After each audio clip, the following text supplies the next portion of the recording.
What about now? Are we back? Yeah, now we're back. Raider Nation, what's going on? It's Mitchell Renz here, host of the Raiders Report. I don't know how, but our sound just got cut in the 30 seconds that we did our intro video. But coming up here on today's show with the 2024 draft in the books, we're going to be breaking down some of the winners and losers that are on the Raiders roster. I figure we could also look at some of the top free agents out there because for those of you that have been following along with this offseason, the Raiders, when the draft ended, they had 88 players on their roster. Because of having a guy like David Ogoa, they're allowed to have that extra player due to the International Pathway Program. So technically, the Silver and Black have 3 open roster spots. I'm going to talk about some of the top free agents that this organization could sign. I'll tell you what their current salary cap is and the number that I would kind of look at if I was this organization of how much money I have to be able to work with this offseason. Then what I also figured I would do is, somebody asked me, Mitch, who would start right now for the Raiders? I put together a video breaking down the entire, every single offensive line, defensive line, depth charts for both sides of the football, and then I put together a starting 11 and another starting 11, offense, defense. So I'm going to tell you, if the Raiders were to play today, what their starting team would end up looking like. What is the Raiders' biggest need, though? Let me know down below after the NFL draft. Is it a quarterback? Is it wide receiver? Is it something like corner? Is it defensive line, linebacker? Let me know down below because I do think when you look at the potential free agents that are out there for this organization, need has to be considered now because you had free agency, you had the draft. Now's the time where you look to add some potential veterans, maybe a player that's still not a veteran that's out there on the open market. You want to give him a 1-year, maybe a 2-year type of prove-it deal. But I want to know because this is going to impact my rankings. Like the free agents that you're going to see on today's show, I got them ranked from 10, and I'm going to work my way all the way down to 1. The ones that are number 1 are based on position of need. So I see corner in here from Tico Brown. What up, Tico? Rodney says we need an offensive coordinator. You might not be wrong in that one. What up, Ron? He's going to go with corner. Quarterback here from Abel. Daniel Jimenez says quarterback. I mean, right now we have seen corner. We've seen quarterback. More depth in general from Anthony Brewer. What's up, my man? Raider Mike's going to go corner. One Shot's going to go corner. Sucker Free, what's up, brother? He's going to go the quarterback. We got 800 people here in the building. If you haven't already, make sure you click that like button. And without further ado, Jeremy Chuggs. Yeah. How you doing? You can hear me. You can. Let's go. I don't know what happened. I mean, I think I kicked something out. That's my only thing I can possibly think of is I accidentally kicked something and then everything just went to shit. We're getting shadow banned. No, yeah, there's just a corner. Well, we're back in the studio. We're back in Studio A. They relegated us to a different studio during the NFL draft, but we're back home. We're back home. It's nice to be home. Back again. Raiders Report back. Tell a friend. Guess who's back? Guess who's back? Guess who's back? I'll be real. Not as catchy as the original. Might be hard. Might be hard for some people out there to believe. I think the people who wrote that song did a pretty good job the first time around. Yeah, you're not biggest wrong. need for the Raiders, though, after the draft? I would say outside of quarterback, I mean, let's just say this, right? Quarterback, you're not going to find an upgrade over Gardner or Aiden, I think, at this point in the offseason. There's not somebody out there on the open market. No trades are going to happen. I know there's been a lot of speculation around Kirk Cousins. I don't really see that happening.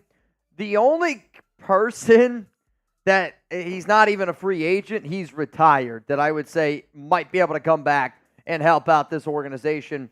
Brady, though, we're not going to be talking about Tom Brady today. We're going to be looking at the actual free agents out there on the board. What's up, Graf? Good to see you.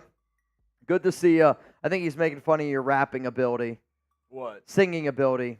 Graf, I don't know. He said, leave it to me, Chuggs. All of a sudden, Jeremy just slacked me. He said, looks like we're going to have to throw away all that Sunday sauce.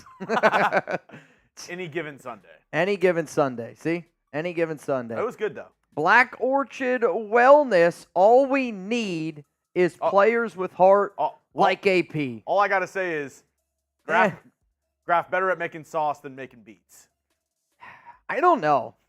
I like a few of Graf's songs. Now, again, see, here's the thing. Like, his one song, 112, is really good. He wrote another song that I used to listen to, though I can't find it anymore on Spotify, Graf. It was like, I think it was from your Cancer and Guns album. Regardless, though, it was about, like, you and, you're just having two twins. It was more of like a laid-back song.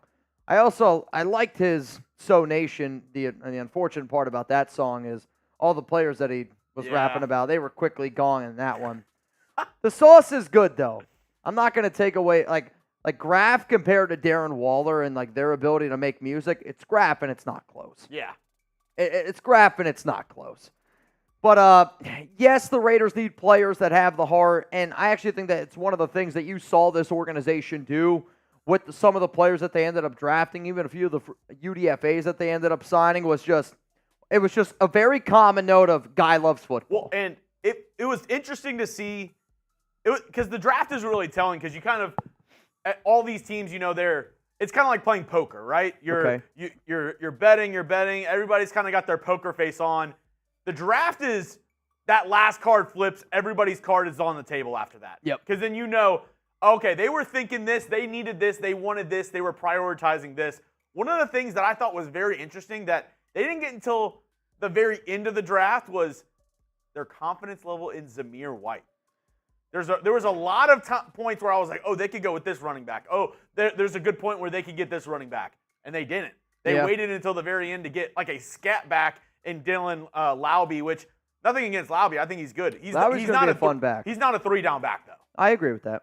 And the fact that they didn't get one of those guys, one of the top running backs in the draft, shows me that they were like, wow, we really think Zamir White can carry the load, no diddy, for this team. I mean, I think it also just shows like what Telesco thinks of how to build a football team. And Inside out. And I totally agree with it. He built the defensive line, re-signed Andre James in free agency, and then you go out in the draft and you build from the inside out. Yeah, Brock Bowers is maybe a little bit of a luxury pick, but they did say that they were going to go best player available. I love the draft that this organization was able to put together.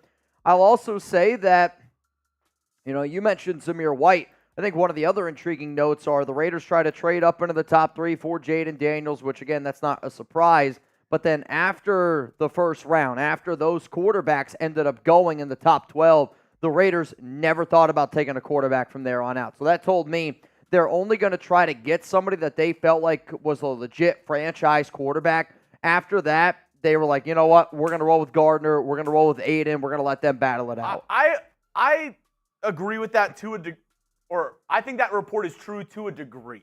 Okay. If the value was there, if Rattler made it to maybe the 5th round, the 4th or 5th round, and the Raiders were on the clock, round 5, Spencer Rattler still there. I mean, Rattler was there in round 5. I thought he went in round 4. Rattler, I'm pretty sure, went at pick 150. 150? And the Raiders had pick 148 in round 5. Oh, I guess they did pass him up right there. Yeah. They passed on multiple quarterbacks. Now, sure, maybe if Rattler's there at pick 229, they consider it. But to me, I do believe that report because Rattler was a quarterback that I did think was going to be drafted before then, and the Raiders had their opportunities. I thought he was going day 2. Based on the reports that were being circulated out there, it was pretty fun. I'm already seeing a lot of Shedeur Sanders. I saw PFF released a mock draft, way too early mock draft, with the Raiders taking Shedeur Sanders at pick number 9. The problem with that, though, is I don't think the Raiders finish in the top 10. They're not going to be in the top 10 picks in next year's draft. I think that their defense is going to be way too talented. Realistically, outside of quarterback, that's like their biggest glaring weakness. You can still improve on their few other weaknesses that they have in free agency still, and I'm hoping that they are. Here's kind of an interesting. Former Raider Anthony Averett, he's going to be in attendance, I believe, with the Pittsburgh Steelers in their rookie minicamp. Biggest loser of the draft? I think Mitch. I'm the biggest loser? You owe me $50. Why? It's not over yet. Gardner Minshew or Aidan O'Connell. Winning MVP. DeMokes, AOC MVP incoming. Dude, I'll tell you this. I'm all right. I'm all right with the bet that I made. There's still a chance. Not a good one. Definitely not a good one. But there's not too many times in life where you're going to say, all right, if I win that bet, I win $5,000. If I lose, I only lose $50. Like, I'm going to take that bet. Probably just about every time, which is why they get you. Which is why they get you.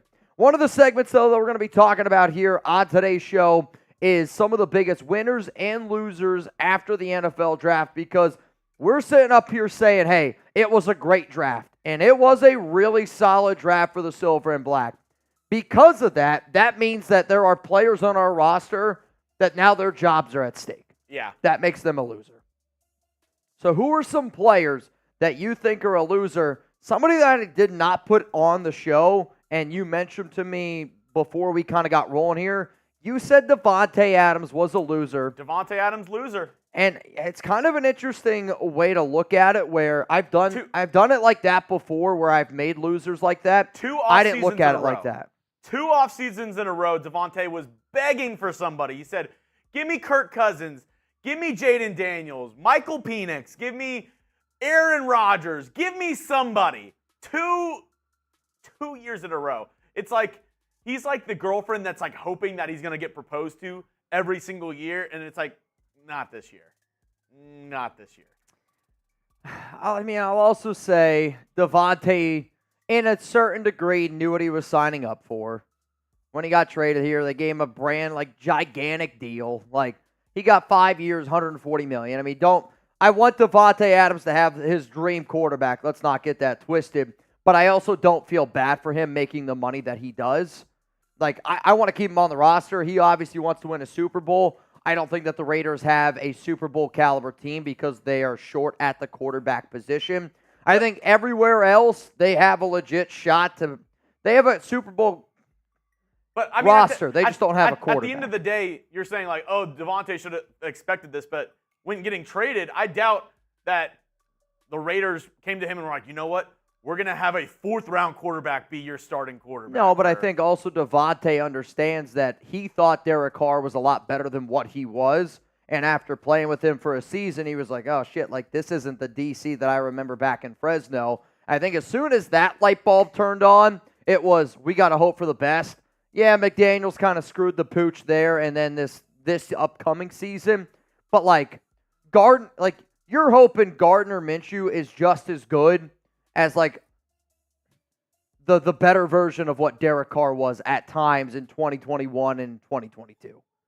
Like, I anticipate Minshew to be better this season than what DC was his final year with the Raiders. Which, again, not saying much. I don't know. Derek definitely wasn't a top 20 quarterback his final year. I also think that a lot has to do with Josh McDaniels, Mick Lombardi. Like, you can't put all that on DC. But I will say that I actually think that Gardner Minshew this season will be better than what Derek Carr was in that final year with him and McDaniels. Again, that's not saying a lot, but that's what the hope is. That's what the hope is. I mean, I really don't even think it's that far-fetched to think that Minshew can be better than what Derek was in 2022, because Derek was not very good in 2022 on top of McDaniels, Lombardi, some of those other things. Again, I'm not putting all that on DC. Let's not get that twisted again. But like, DC also was not very good in 2022, which we can all agree on, right? I mean, if you're Davante, you're hoping that this is the year that I have the best quarterback play. But I'm not sitting up here giving y'all a lot of confidence on it. I mean, it's just like you see on the menu, like you're like, oh, they have steak, they have lobster. When you get there, you get the chicken tenders. Sure. Yeah. Like, it's a little. There's chicken tenders aren't bad. I love me some chicken tenders, but whenever there was filet mignon, there was some lobster, maybe some like cod. I don't know. See, I feel like if you go to a fancy steakhouse, I don't know if chicken tenders is the right one. Maybe it's you just getting like the burger. I mean, either or. Or like Aidan O'Connell is you going to a steakhouse and just getting a salad. I'll take the Caesar. I'll just take the Caesar salad. I'll take the chicken Caesar salad. You can't do that. You can't do that. Chicken Caesar salad. All right, guys. For those that do not know, we got 2 things going on today's Raiders Report show. I also got to say that we got to try to do our best here to get out of here by like 5 o'clock our time, so 6 p.m. Eastern time, y'all time, because the Heat and the Celtics play. So Barefoot and Rolly, they need a spot to be able to do their show, so just keep that in mind. The 2 things that we're doing today are as follows. 1, if you want a chance to win a Raiders Report jersey, I'm rocking my Ira Jackson. It's the only jersey that I'm rocking today. Ira, if you tune in, I'm not doing a boot today. Just you guys kicked my ass Thursday, Friday, Saturday, and we're still recuperating here a little bit. $5 Super Chat, you got a chance to win a Raiders Report jersey. We're going to do that at the very end of today's show. And then $20 Venmo, you're in for a duck race. Half the money, you end up winning. So if we get 10 people in that one, winner ends up getting $100 for our duck race. Both of those will be at the very, very end of today's live show. Next question is, will Thayer Munford be a starter week 1? Give me a yes, give me a no. Because when I was doing the winners and losers segment, which you guys are going to see coming up here in about like 30, 45 minutes from now, Munford was actually one of the most difficult players of what I should call him. And you guys will kind of see what I'm talking about. I'm Thayer. Sure. Or Junior. Either one's fine. Yes or no, will Munford be a starter week 1? What are we thinking here? Devin says yes. Lou Molina's going to go with the yes. Zabulina, yes. Yoda Jenkins, yeah. I mean, there is a lot, and I mean a lot of yeses going right now down in the chat. Gary, OG, Navman, JC, no from Malachi, or maybe it's Malachi. Biggie says yes. D-Max says yes. I would say right now 90% of the votes are for yes, and I am not disagreeing with anything that y'all are saying, but what if Delmar Glaze beats him out? That makes him a loser then. However, after the draft, maybe because the Raiders passed on Fuanga at 13, you can make the argument that he's a winner. We'll kind of break all that stuff down. That's going to be coming up here on today's show. Remember, appreciate all y'all for always tuning in. I am going to be live this week.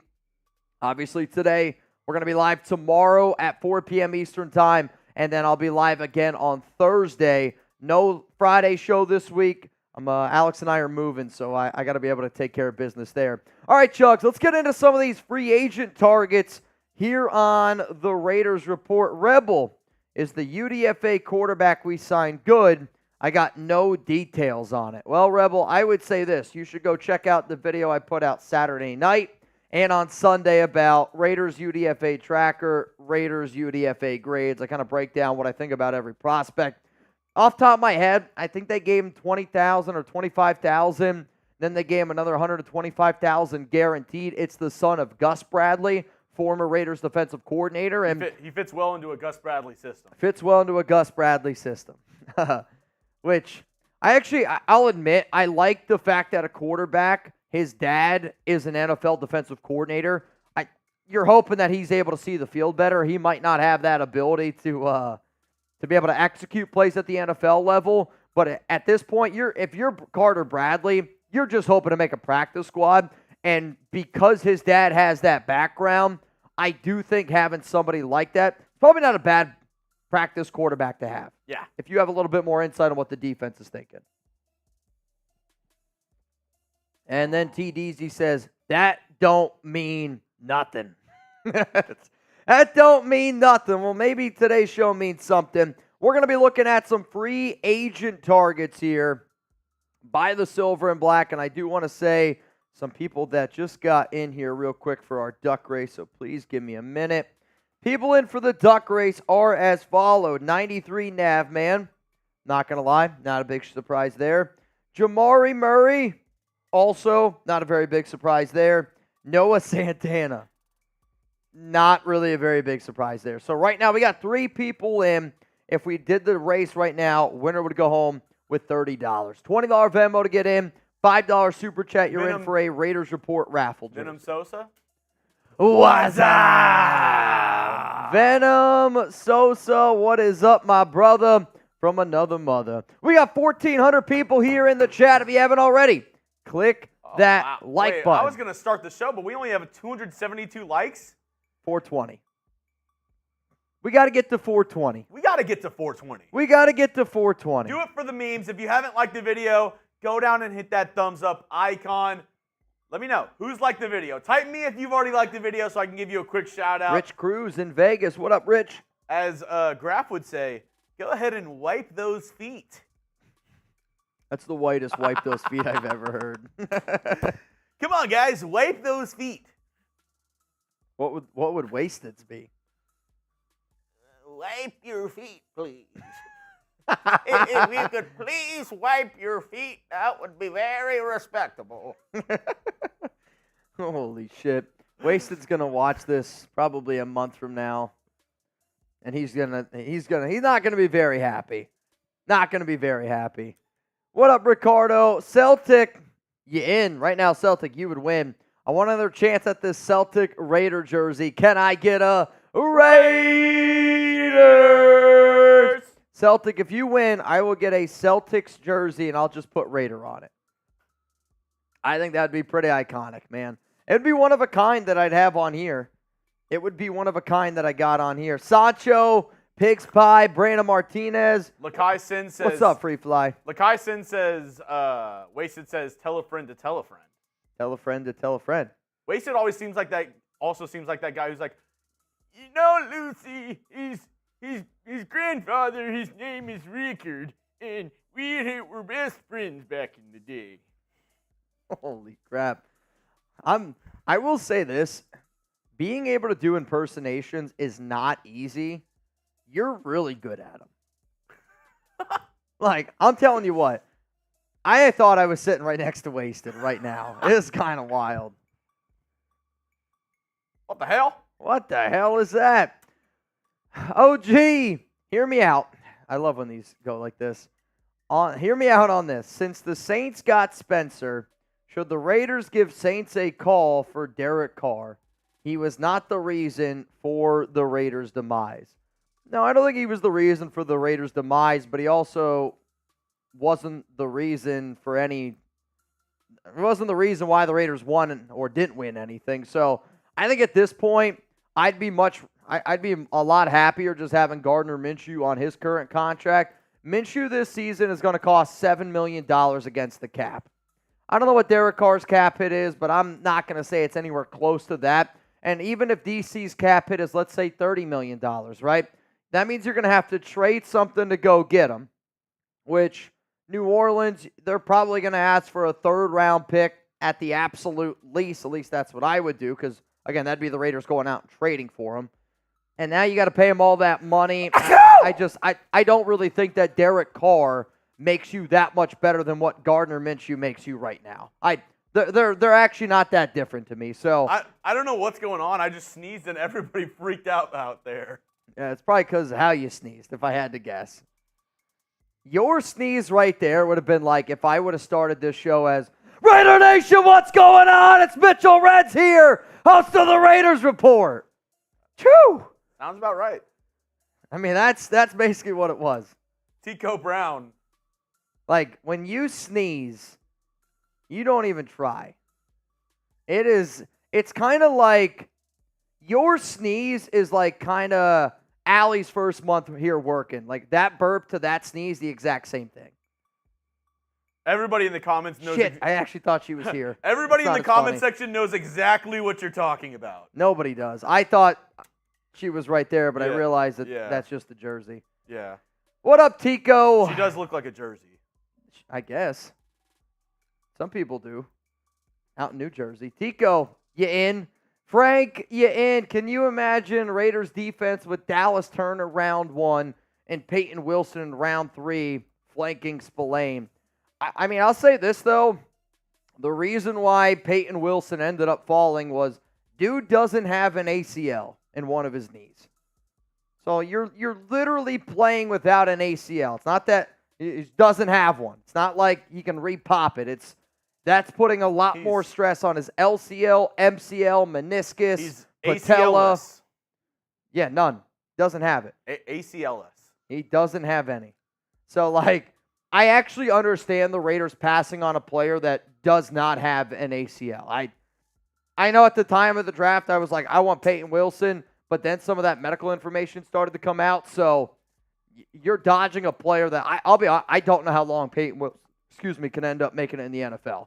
3 years would be my max. What percentage do you give AOC remaining quarterback? I would say that there's a 25% chance that Aidan O'Connell's the Raiders starting quarterback this year. Like, Minshew to me is just clearly better. So, and I know like a lot of Raider fans probably don't view it that way. I would view it as almost like a, who's going to have, I don't know, what's the way to do it? The way that I look at Gardner Minshew and Aidan O'Connell is probably like the way that, I'm trying to think of, Malcolm Kuntz to like Janarius Robinson, right? I say those names out loud, the nation goes, well, Malcolm Kuntz is clearly better. Gardner Minshew to Aidan O'Connell. I'm trying to think of the better analogy of where I say one guy and you're like, that guy's clearly better than the next guy coming up. And that's kind of how I look at Gardner with AOC. Yeah. And because the Raiders paid Gardner, they gave him the money. Where Aidan, again, if Aidan's the better QB, then that's going to be your guy going forward. I just, in a world of you get 4 months to be able to prove yourself, I don't see how Aidan beats out Minshew. We'll see, though. All right, y'all, let's get into these free agent targets because I got 10 of them coming up here on the Raiders Report.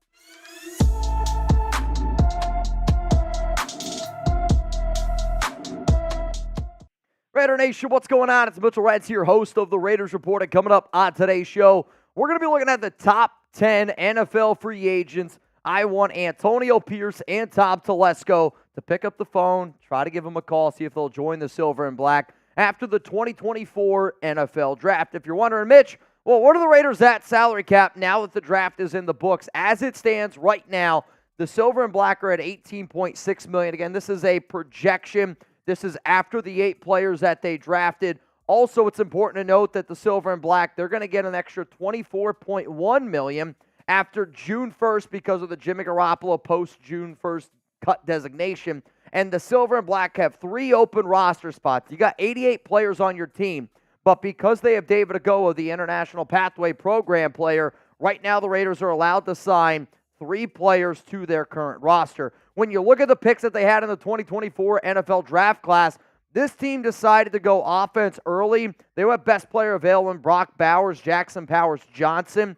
Then on day 3, they filled out some other needs and built a little bit more depth with DeCamerion Richardson, Tommy Eichenberg, Dylan Laube, Trey Taylor, and then MJ Devonshire. So when I made this show, I wanted to think, okay, where the Raiders still have some needs? What are some other positions that I thought that they addressed very, very well? So coming up here, you're going to see the top 10 players that I want the Raiders to go out and potentially sign because they have the money to do it. They have the money to sign any player that you're about to see on this list. Hell, if you consider that extra 24, again, they don't have it yet, but that extra 24 that they're going to get, you could realistically sign 3 of the players that I'm about to talk to, and I have them ranked from 10, working my way down to 1. If the Raiders sign a player, we will go live. If the Raiders sign Xavien Howard, I don't care what I'm doing. I'm dropping whatever I'm doing, and Chuggs and I are pulling up here to the studio, and we're going to be getting wet and rowdy. If the Raiders end up signing a minor name player, then it might depend on what Chuggs and I are doing. But bottom line is this. If they sign somebody that I feel like has a chance to help us out instantly in year 1, we're going to be going live on the show. So make sure you subscribe. Make sure you got those notifications turned on. And if you don't know when we will be live this week, Monday, Tuesday, Thursday, 4 p.m. Eastern Time, put it in your calendar. No Raiders Friday happy hour. Alex and I, we are moving on Friday, so unfortunately I won't be able to make it. What we'll do, though, Thursday, that's going to be Raiders Friday happy hour. I'm a little bit worried how hungover I'm going to be for my move on Friday, which I'm sure Alex will absolutely love. All right, here we go. We're going to go from 10, work our way down to 1. Coming in here at number 10, I'm going to go with cornerback Patrick Peterson. And I know it says corner, and I know I just said corner, but the way that I want you to look at Peterson is this corner safety hybrid. What do I mean by that? Last season, he was a member of the Pittsburgh Steelers, where he was with Raiders now safety coach Gerald Alexander. So now you have that where Peterson actually did a pretty good job taking over for Minka Fitzpatrick at the end of last season. So if I was the Las Vegas Raiders, I wouldn't necessarily look at him as being a starting corner, though he might be the best corner if you were to put him next to Jack Jones and Nate Hobbs on this list. I would look at it as, okay, We drafted 2 corners in the draft. We want one of those guys to be able to excel. Maybe Ja'Cory and Bennett takes the next step. If they're unable to, then we go with Patrick Peterson, but I also think Peterson could be that solid player coach even at the safety position. Let's go to number 9 here. I'm going to go with Marquez Valdes-Scantling, and some of you are going to be like, well, that's not what I expected. To me, the Silver and Black need to be able to go out and add a little bit more wide receiver depth. Call me crazy. I don't have a lot of faith in DJ Turner. I don't have a lot of faith in Wilkerson, and outside of, you drafted Bowers to be a little bit of a hybrid there. You have Trey Tucker for speed. But the last time Marcus Valdes-Scantling was a reliable receiver, guess who his offensive coordinator was? Luke Getsy, when he was a member of the Green Bay Packers, so there is a little bit of a connection there. Yeah, he spent the past 2 seasons with the Chiefs, which is also something Telesco has had a little bit of value in, and them trying to find a little bit more speed, a little bit more guys that have that AFC West exposure. So to me, I would look at this as a cheap speedster that has that ability to stretch the field, that also has that relationship with Luke Getsy. Like, when I tell you cheap deal, I'm not paying MVS anything over than $5 million. And if you want something more than that, he can go try to play somewhere else. Next name coming up here is if you're looking for a little bit more of a reliable possession receiver, somebody that's a little bit better at running routes, then it's Michael Gallup. Yes, Gallup is going to cost you a hair more money. He is, though, coming off a bad year, so maybe he'd be willing to take a little bit of a cheaper deal at 6'1", 200 pounds. If I was the Raiders, and the reason why I put these guys back-to-back is because I do think that Las Vegas needs to sign one wide receiver this offseason. Now, maybe it's DeAndre Carter, right? Like, maybe you could just end up bringing back Carter. However, though, based on Getsy's offense and based on fit and based on the players that we already have, I would like Gallup to be that wide receiver 4 behind Bowers. And guess what? I'm going to count Bowers on our tight ends list and our wide receivers list because that's what he is to me. So if you decide to go wide receiver, you can go cheap with MVS. Maybe you could also look at a guy like Michael Gallup. You tell me, though, and it's going to be the pinned comment here on today's show, because the way that you answer this question is probably where you're going to put your money where your mouth is in free agency, right? If you think corner is the biggest weakness, biggest need, well, then corner is probably going to be number 1 on my list. If you think it's linebacker, maybe it's linebacker. Maybe you think it's edge. Maybe you think it's receiver. Some of you are like, Mitch, it's still quarterback. Let me know down below what the Raiders' biggest need is after the NFL draft. The reason why I'm going to sit up here and say that it's corner is because there are still corners out there on the open market that you would be able to sign that would be upgrades over your current team. The reason why I'm not going to say quarterback, though quarterback probably is still this team's biggest need, the reason why it's not quarterback is because there is not a single free agent quarterback out there available that I believe helps you win football games this season. And after the NFL draft and after the first round of free agency, this video was made to sign players that help you win this season. Let's go to number 7. I'm going to go with Charles Leno Jr. And again, I wanted to put at least one offensive tackle here on this list. I didn't love a lot of the right tackle names out there, and Leno did play left tackle last season. Maybe he could decide to play right tackle. I thought about, picking a guy like Bakhtiari because he's got some connections here with Luke Getsy. When I put Charles Leno Jr. in here, I essentially put all offensive tackles in here. If the Raiders want to go out and they want to add another tackle, to me in my list of priority, you just slot it in here to number 7. So if you're like, Mitch, Charles Leno Jr. don't make sense, he only played left tackle, I hear you. Put some other offensive tackle, then you could put him at number 7, because to me it was more of, if Colton Miller says, you know what, I'll go play on the right side because you don't have confidence in Thayer, and then you still want to be able to find a left tackle, though maybe you decide to put Charles Leno Jr. over on the right side. Bottom line is, if the Raiders feel that they need to still add another offensive tackle, which I really don't think that they do, but there would be a part of me that would wonder, would Leno be better on the right side than Munford, than DeMar Glaze? I will admit, this is where this list is about to get a lot more serious, because the top 6 players here are the ones that I would be very excited about if the Silver and Black ended up getting them. I'll tell you who they are in just a moment, but I got to give a shout out to today's sponsor, PrizePicks. And PrizePicks to me is a lot of fun, especially this time of the year during the NBA playoffs, which again, I always say that I don't know a lot about the NBA, but the fact that I can watch the Celtics and Heat game tonight, which I'm going to be tuning in to watch Allie Barefoot and Nick Roloff on their channels here at Chat Sports, I can also go more or less on some points, some rebounds, and really be glued to a certain few players. On top of that, though, I'm also looking forward to next season after the draft, and I've also done my season-long prize picks for some of the players that you're about to see. And after the draft, I mean, I'll tell you what, I'm pretty fired up that Bryce Young, I got this one, more than 18.5 passing touchdowns. CJ Stroud, give me the more on passing touchdowns there. Also, Tank Dell to that family, really, really hoping that he's okay. Chris Jones, I'm going to go with less on 11.75 sacks as it stands right now. Remember, though, if anybody wants to get started with PrizePicks, that link's going to be available to y'all down in the comments, down in the description. All you got to do, because PrizePicks is America's #1 fantasy sports app, go to prizepicks.com/CLNS and make sure that you use code CLNS for a first-time deposit match up to $100. Pick more, pick less. It is really that easy. Let's go to now number 6 here on our list, Emmanuel Ogbah. I will also say that the silver and black just waived safety Tyreek Jones. So now instead of having only 3 players to sign, now the Las Vegas Raiders can technically add 4 players to their roster. So depending on when you watch this video, just keep that in mind. Emmanuel Ogbah is the next name I'm going to throw in here. And kind of just like what I said about Charles Leno Jr., if you want to add an edge because you feel like that this team needs to add an edge, I would slot them in at number 6 in terms of the priority list. For Ogbah, he makes my list, and he's going to be the only edge that you see on today's show, is because he does have connections with Christian Wilkins, Adam Butler, John Jenkins. He also played with, obviously, the Dolphins, has those ties with Rob Leonard when Rob Leonard was the Miami Dolphins defensive line coach.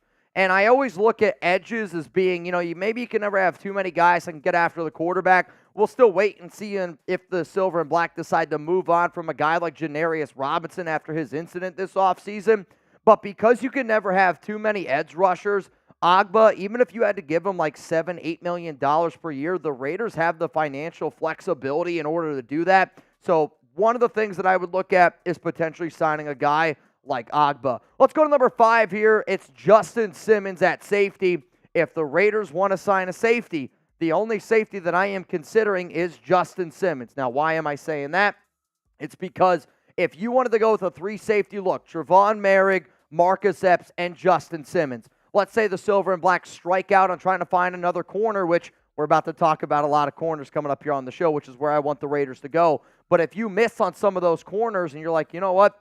All right, maybe we didn't get our #1 corner, but what if we went with a 3-safety look with Simmons, Epps, Merrick, and then you figure it out with Nate Hobbs, and then you figure it out with Jack Jones? Like, what if you put Hobbs on the outside? What if you put Jack Jones on the outside? And then you tell Justin Simmons or Trevon Merrick of, hey, we might need you to cook a little bit on the inside. Like, I think Simmons is talented enough of a player, which is why I decided to put him on this list. But you're going to see a trend here, okay? I want the Raiders to sign a cornerback, and I want them to go out and get their #1 priority, which is one of the things that Antonio Pierce said cornerback 1 was a priority. And even though after the draft, after free agency, I am not confident in the Raiders' #1 corner because Jack Jones is a corner too. Nate Hobbs is built to be in the slot. You still need to be able to go out and find somebody that gives you more confidence than a Ja'Cory Bennett or one of the rookies that you drafted, or even a guy like Brandon Faison. Adoree Jackson makes this list because he does have some versatility. His best season he's ever had was back in 2021 with Patrick Graham when Graham was the defensive coordinator of the New York Giants. So if you'd be able to go out and get this guy on a cheap, like 1-year prove-it deal, does also give you a little special teams value, though, because of his injury history. I do not think that they line him up in any way, shape, or form as a special teams type of player.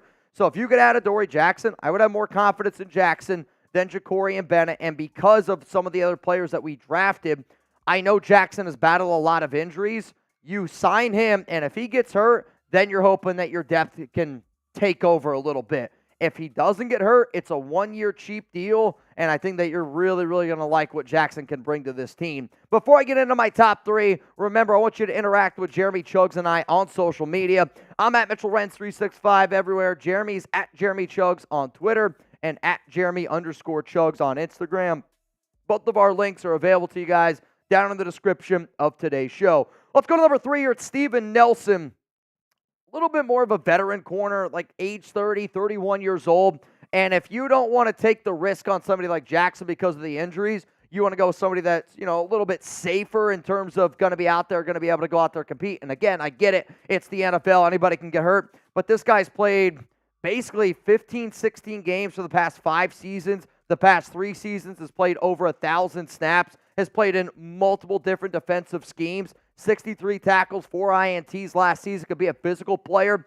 I will admit, doesn't really give me like great number 1 cornerback vibes. Steven Nelson would be another good cornerback too. Like, imagine if I told you Jacoby Myers was the Raiders' wide receiver 1. You'd be like, I don't love it, but Jacoby's a good receiver. That's what Steven Nelson is. Don't love it as a number 1 corner, but he is a good corner. That's why he's number 2. If you're the Las Vegas Raiders and you're legit about putting your money where your mouth is, this is where this show begins. Stephon Gilmore at corner. He might be the best player out there that the Raiders could sign for a need. It's probably Gilmore. If I'm looking at this as a 1-year deal of the best combination of good ceiling, safe floor. Gilmore is up there in age, but he's still playing at a high level. 68 tackles last season, 13 PBUs, 2 interceptions. Probably gets a deal somewhere around $8 to $10 million per year. I would foresee that that's only going to be a 1-year deal. Now, the reason why that I said this is where this gets serious is because I do think the next player has a higher ceiling, but he also has a lower floor, and his name is Xavien Howard. He's got the ties with Patrick Graham. His best seasons that he's had as an NFL pro, 15 interceptions in 2 seasons, came with Gerald Alexander as the Miami Dolphins DB coach. Xavien Howard has more ties with this Raiders coaching staff and players than maybe any other player out there in free agency. Can Howard be a dog? Absolutely. Can he be a number 1 corner? Can you put him on an island? Abso-freaking-lutely. Does he have injury concerns? Yes, he does. But if you were to tell me, Mitch, are you confident in the Raiders rookies that they drafted in Devonshire and Richardson? I like those players. Then you got Ja'Cory Bennett. Maybe he can materialize into something. If you're really, really confident in those 3 young players that in the right situation, they can succeed, go get yourself a guy like Xavien Howard. Hopefully he's out there healthy. Hopefully he can help materialize some of these other younger players in there. But Xavien Howard is the number 1 player that the Raiders need to sign after free agency. I gave you my answer. What is your answer? I want to know down below, because at this point, I'm looking for a guy that takes this roster to that next level. Like, I'm not just trying to find a player that's like, all right, yeah, like this might help us win a game. No, I'm looking for somebody that can be a day 1 starter. Stephon Gilmore, day 1 starter. Xavien Howard, day 1 starter. We did not get the corner, I think, that we initially wanted, because also there was a big run of offensive linemen in this draft. But I also think that the Raiders decided to just put corner a little bit lower on their rankings list because of how many good corners are still out there on the open market right now. If you enjoyed today's show, shout out to all of y'all. Again, make sure you're subscribed. Make sure you got those notifications turned on. And I saw a few people like, well, Mitch, you're so confident saying that there's not a quarterback that's out there that's better. There's not. I would say right now these are the top 5 quarterbacks available. Ryan Tannehill, Trevor Siemian, P.J. Walker, Blaine Gabbert, A.J. McCarron. No disrespect to all these guys on here. No, there's not a single guy on this list that I think would be better than Gardner Minshew right now. You might be able to make an argument that Ryan Tannehill is better than Aidan O'Connell. I think that you could make that argument. But if I got to pick between Tannehill and Gardner Minshew, I'm taking Gardner Minshew every single day and twice again on Sunday. The only quarterback, okay? The only QB that I think might legitimately be able to help you is retired. And whether or not he decides to return to the NFL or not, I've also said that Minshew is the better quarterback in the regular season. I would be lying to say that if we make the playoffs and Tom Brady goes, I want to play for the Raiders, I'm going to have more confidence in TB12 than Minshew, than Aidan O'Connell. Again, I only wanted to find players that I thought could help us compete. The only QB that I think has actually a chance, because he said he'd be open to the idea of coming out of retirement and that he'd be open to playing with the Raiders, Tom Brady would be the only quarterback name I think at this point you could even say, yes, that's the guy that we should sign this offseason. The thing is, I don't see it happening. So one more time here are the top 10 Raiders free agent targets after the 2024 NFL Draft. If I'm a man that's going to put my money where my mouth is, I'm going corner. I'm looking to build and find a number one corner for this team. So Stephon Gilmore, Xavien Howard, come on down to the Las Vegas Raiders. What up, Captain Jack? Minshew reminds me of a hippie version of Doug Flutie, but here's hoping for the best. Raiders! Whether I don't care if you're a hippie, I don't care what you are. If you help this team get dubs, that's all I care about. I don't care if you're OJ. Well, no, you said it. You said you don't care. Yeah, well, I'm going to be honest. I might take that back. There's a few players, people that if they were on the Raiders, I wouldn't root for them. I'm a Raider through and through, but then there's also certain people that I'm just not going to root for. AB? He'd be hard to root for. Like if Henry Ruggs was on the Raiders, I wouldn't root for Henry Ruggs. If you did something that puts you in that type of level, I'm not rooting for you. I mean, I think it's fair, right? Tico, my question disappeared. Would consider trading for Aiyuk now to help the quarterback even more. It is being reported that the 49ers are still looking at potentially shopping Brandon Aiyuk. If you're the Raiders and you were serious, I'm not going to give up a first-round pick for him, so that's already out the window there because I'm still going to hold out hope that you're going to be able to get your franchise quarterback next season, so keeping that first-round pick is very, very important. The other problem is how much do you want to pay him? Because I think because Amon St. Brown, he just got $30 million a year. If I'm Aiyuk, I'm going, I want something around that. And I'm not willing to give a receiver that much money when I'm also going to have to pay Devontae Adams $44.1 million in 2025 and in 2026. So I really don't think Brandon Aiyuk is going to be coming here to the silver and black. Let's go to Phillip. Remember, a great defense can win a Super Bowl. For example, the Ravens twice. And this has been something that we've talked about a bunch. And, you know, I said, give me an example of this working recently. Like, I don't think that recently is the Ravens back in 2012. Because if I've learned anything, it is a more of a quarterback-driven league, more and more and more. They're trying to protect the QB. And, like, if you look at last Super Bowl, which is the most recent one, the San Francisco 49ers from top to bottom were much better than Kansas City. Kansas City just had Mahomes. I would say the last time a defense won a Super Bowl was with Tom Brady with the Tampa Bay Buccaneers. Yeah, I mean, but Brady was also really good that year. He fell off as the season went on. If you watch that Super Bowl, one, the Chiefs' O-line blew. That's why that next offseason they did as many moves as they did with the O-line. But my point is, though, you still had Tom Brady at quarterback. Oh, I know, but the defense is what won you that game. Yes, that game, but I will. It's kind of like when the Broncos won with Peyton Manning. And yes, at that point, Brady's a shell of himself.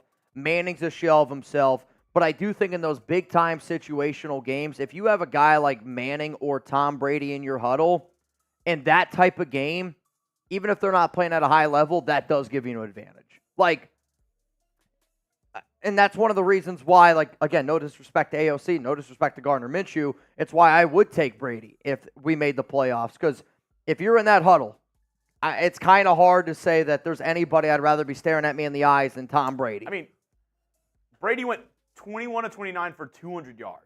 It's not like he lit it up in the Super Bowl. Oh, I didn't say that he did. I'm saying, like, he still had a good year, though, like that season. He was still good enough of a quarterback. No, I know, but we're just talking about winning the Super Bowl. I got you. What up, Darth? What type of music do you balloons hate? Pop music. Oh, do you balloons hate? No, do balloons hate. I know. I read do you balloons hate. This is a good one. I wish I would have read it correctly. I'll take a drink to that. 907, big motherfucker Bill. I'm the president of the Alaska chapter of Raider Nation. 6'8", 350 pounds. I need me a jersey. Can't find one that fits. Maybe you guys could help me find one. I'll tell you what. It's not too often that the name matches the description. I'll tell you this. If you are 6'8", 350, if I'm you, I'm only getting a white jersey. From Alaska, I do have to ask, are you a grizzly bear? It's just... Are you a Yeti? It's like one of those Russian Raider. One of those like Russian circus bears that like knows how to like walk on a tightrope, and he's just like, I'm a huge Raider fan. I mean, 6'8", 350 pounds is monstrous. That's a big dude. Or that's a big mother effer. That's big motherfucking Bill. That's a big motherfucking Bill. I'll tell you that. I think that's how we have to say it, though. What? Big motherfucking Bill. Big motherfucking Bill. I think that's how we have to go. In terms of your answer, big motherfucking Bill, I would say Fanatics has some spots, but you got to go big and tall. I was gonna say I don't know what size you're trying to rock, but I would be I would be lying. I got a Raiders bed sheet if you want one. I was about to say I would be lying if I cut a hole in that. If I had experience in buying shirts for 6'8", 350. Yeah, this might also be a surprise to you. I'm with Jeremy on this one. I don't remember the last time I looked for something that big for myself. I don't remember. My answer is we should have traded back and gotten Mitchell, Arnold, and this wouldn't even be an issue. I mean, from what it sounds like, though, the Raiders they had multiple offers. I'm telling you straight up, the Los Angeles Rams called the Las Vegas Raiders about pick 13. The Rams were a team that wanted to trade up for Brock Bowers. The Raiders said no. I don't know what the Rams offered. I don't have that detail. All I know is the Rams tried to trade up with the Raiders at pick 13. The Raiders said no. So, to me, that just goes to show how much they valued Bowers. And Bowers, I mean, he was a phenomenal player, right? I know, he's got that tight end label. You could put him, though, in the conversation of Rome Odunze, Malik Neighbors, Marvin Harrison Jr. of just elite pass catchers. Big surprise here. Big motherfucking Bill said he used to play left tackle. That doesn't surprise me. Huge surprise. Probably also played center. Wayne! I'm not trying to be a downer, but if we don't get a corner, Pretty Patty and the Redcoats are going to score on us like high school. Well, I'll say this. What I am very curious about is if the Raiders don't add a corner. Here's the thing, though. I am extremely confident that this team, with the salary cap space that they have, will end up getting a corner by some stretch of the imagination. But you also got to like that the Raiders have a certain build that they're looking for in corners. Long, lanky, athletic guys. Because Jack Jones, long, lanky, and athletic. Nate Hobbs, long, lanky, and athletic. Just like Mitch likes them. DeCamerion Richardson, long, lanky, and athletic. MJ Devonshire, long, lanky, and athletic. They are clearly trying to build a certain mold of corner. So maybe that is something to look at when you talk about players. Sperry's got 2 of the 3. Yeah. Maybe. Lewis, I didn't know exactly what you mean. Luis. Tired of seeing so many people saying, who's going to throw to Bowers? Minshew had a good season with Josh Downs and Pittman. We will be fine. That is a good point. He had a good season. I would say he was a mid quarterback last year. Not in the saying that he's a mid quarterback. I would say middle tier, in that 10 to 20 range. Yep. With Michael Pittman and Josh Downs, you upgraded. You got Devontae Adams and Jacoby Myers. Add in Brock Bowers. This is a undeniably better receiving core for Minshew this year if he's the starter. I mean, we always talk about, too, prove it years for guys, contract years for guys. This is Gardner Minshew's prove it year, contract year. He's not going to have probably, if this doesn't go well this season, he will never have an opportunity to start in the NFL again. He won't. He will never have an opportunity to start in the NFL again. He's got to take advantage of this, and I think he's going to be pretty motivated to do so. If you want to get in our Raiders Report jersey raffle, every $5 super chat, you in. We're going to be doing that at the very end of the show. I'm rocking my Ira Jackson, so if you want me to rock a jersey of yours, get in that $5 super chat now. Also, if you want a chance to win some money, $20 Venmo at Mitchell Renz 365 is how you do it. Somebody said, y'all keep sleeping on AOC. Mitch did the opposite. He bet on AOC. I did bet on AOC. / Gardner Minshew. Raiders Sancho, you in. Raiders Sancho, you in. I'm just hoping that Scott Ecker, you in. I'm just hoping that if that does happen and I lose the bet, we just make so much money this season that would supplement my bet team. Because if one of the Raiders quarterbacks is the MVP, that means we're having a pretty good year. We're having a real good year. Real good year. And again, I actually don't really think that I am sleeping on Aidan O'Connell. And this is one thing I always say about Raider fans. I love Raider fans. They are just super, diehard fans. They ride or die for their guys.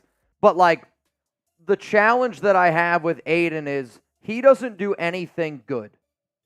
Right? Like arm strength is average. It is. His arm strength is average. His accuracy is average. His ability to read a defense, expired. I would say probably below average. Expired. His athletic ability is very below average. Expired. Pocket awareness, very below average. Until somebody tells me something that Aidan O'Connell does good at an NFL level, it's why I don't think he's ever going to be good in the NFL. Like, if Mac Jones was the Raiders quarterback, right? Would you guys think that you're feeling very confident about it? Because I'll tell you this, I think a lot of people would take Mac Jones over Aidan O'Connell. I actually do. I think a lot of people would take Mac Jones over Aidan. And I get what Aidan did last season for us because he was forced to start. But, like, I feel like we just get in these way too often. When do you see free agency signings happening? I mean, there's already been a few signings that have happened. Like, oh, this is interesting. The Raiders hosted former Chargers wide receiver Jalen Guyton. My guy, let's go. So, I mean, if Stand the Raiders wanted, they could, start signing people right away. UNT legend Jalen Guyton. Maybe I could get him on the show. So the Raiders, they hosted former Chargers wide receiver Jalen Guyton on a visit today. I mean, the Raiders could start signing guys ASAP, and I will admit, the fact that the Raiders just waived Tyreek Jones does make me wonder if they're going to sign Jalen Guyton. I'm not saying that guy was ever going to make the roster, but the fact that it's happening all on the same timeline, that's something to watch. I mean, it's definitely something to watch. Jordan Jones, I don't know if you're talking to me. I'm not a hater, bro. I'm not a hater. And I really don't think Mac Jones and Aidan O'Connell is that different of a comparison. So y'all can hate on it if you want. It's just, that's my honest opinion. Got it. What do you got for me? I was seeing if Jalen Guyton followed me back, but Nothing? not right now. He's one of those guys who's also not very active on social. Sure. He has I have double the Twitter followers that he has. Damn. But he also doesn't ever, I don't even think he uses. Doesn't use anything? Not really. Maybe he uses Instagram more. Do you think it would be weird to do a highlight cut of the Raiders having Jalen Guyton visit and then them also cutting Tyreek? That's the cut that goes out today. We technically do the two others, and then tomorrow we just do two cuts. Like, there's a part of me that thinks that could do well. We get something on Guyton. We get a player bio of Tyreek Jones. 8 minutes, that's the cut. We can try. There's no copy or there's nothing thumbnail. done on it. Yeah, I mean, it would have to be done. I think it would. I think that would do well, to be honest. If there's anybody available out there, I can see. Hold on, let me see. I mean, we can get someone to do it. Oh boy! All right, so again, Jeremy will be right back here. So the Raiders, they hosted Chargers wide receiver Jalen Guyton, and they also cut safety Tyreek Jones. So as it stands right now, the Raiders have 86 guys, I want to say. Maybe 87 guys on the roster. They can have up to 91. So they have 4 open roster spots. Jamari, I'm ready for the season to start too, man. I am really excited for the season to start. I want to see what this organization does. Obviously still in May, June, July. There's still some pieces that they have. And, I mean, what is 24 plus 18? 40. No, 42.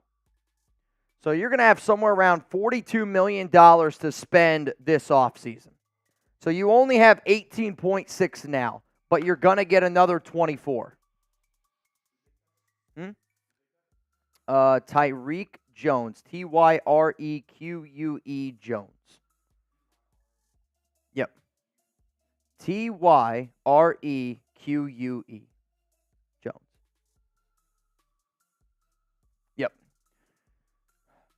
42 from I Am Punchy. Correct. Yep. What up, Zon? What's up, Zon? VT Holmes, Daniel Caps, Keenan. Coming up here on the show, I think our team here and we're going to try to get you guys a cut of some stuff that just happened here around the Raiders. Again, like, you're going to see some stuff ebb and flow throughout the week, and just there's going to be a lot of information that happens because the NFL draft is just ended. A lot of UDFA signings have happened, so I do think that this is where you're going to start seeing some connections in there. And because of a guy like Guyton, who has that connection with Tom Telesco, definitely at least somebody to look at where they could end up signing the receiver. And if they do end up signing Jalen Guyton, I'll be real, if I was at home, I don't think I would go live for the Raiders signing Jalen Guyton. If Chuggs and I were here at the office and Guyton signed, then yeah, I would consider going live. But, like, that's one of the names where not breaking news, but definitely Raiders news. Jamari, I hear you, though, man. I hear you. All right, man, we got close to 1,400 people here in the building. If you haven't yet, make sure you hit your subscribe button because I do think that this could be an active week for the Silver and Black. Make sure you don't miss anything. Turn on those notifications. It's important to turn on your noties. It's really just like a notification for your cell phone. If somebody texts you, you want to be notified, right? I hope when I drop a video, you want to be notified. So turn on those notifications there. It does help out a lot. German, I don't know why you're so upset, man. I don't know what's going on. Ron Raspberry, go get Xavien Howard or Gilmore. I hear you. Y'all are way too hard on a rookie from John Simpson. I don't know exactly who you mean. Are you talking about the rookies that we just drafted? Like, is that who you're talking about? Oh, if you're talking about AOC, well then, all right, it is what it is. Yep, Purdue. Okay. Definitely AOC. And again, I get that there are people that trust Aidan O'Connell. That's fine. And I'm not going to take away from those people, but are you okay with the idea that, like, who do you think is a better quarterback, Gardner Minshew or Aidan O'Connell? I think most people would say Minshew, though I know that there's a group of people out there that say AOC. All right, let me answer a few super chats here while Jeremy gets some stuff together on his side of it. Yoda, which team should you never believe what they say? Detroit, because they're Lions. That's a good pun, Yoda. That's a dad joke if I've ever heard one. They're always lying. The Detroit Lions. Yoda Jenkins. Real one. Next one's rolling in here from No. I like AOC, but I don't think he's the type of quarterback AP or Getsy are looking for in the type of offense we are going to run. I don't know if AP or I don't know necessarily if Getsy has all that. Like, I don't think that those two guys are the reason why Aidan doesn't succeed. I think Aidan doesn't succeed in the NFL because he's just not very good. He's a good backup, not very good as a starter. So, like, I don't think that there's a single head coach or offensive coordinator that when they wake up in the morning, they go, I hope Aidan O'Connell is my quarterback. Like, no, there's nobody out there that says that. Now, yeah, you can like the guy. Yeah, you can think that he's going to be a good backup in the NFL. But there's no way when your head goes on the pillow, you go, I hope that that's my guy.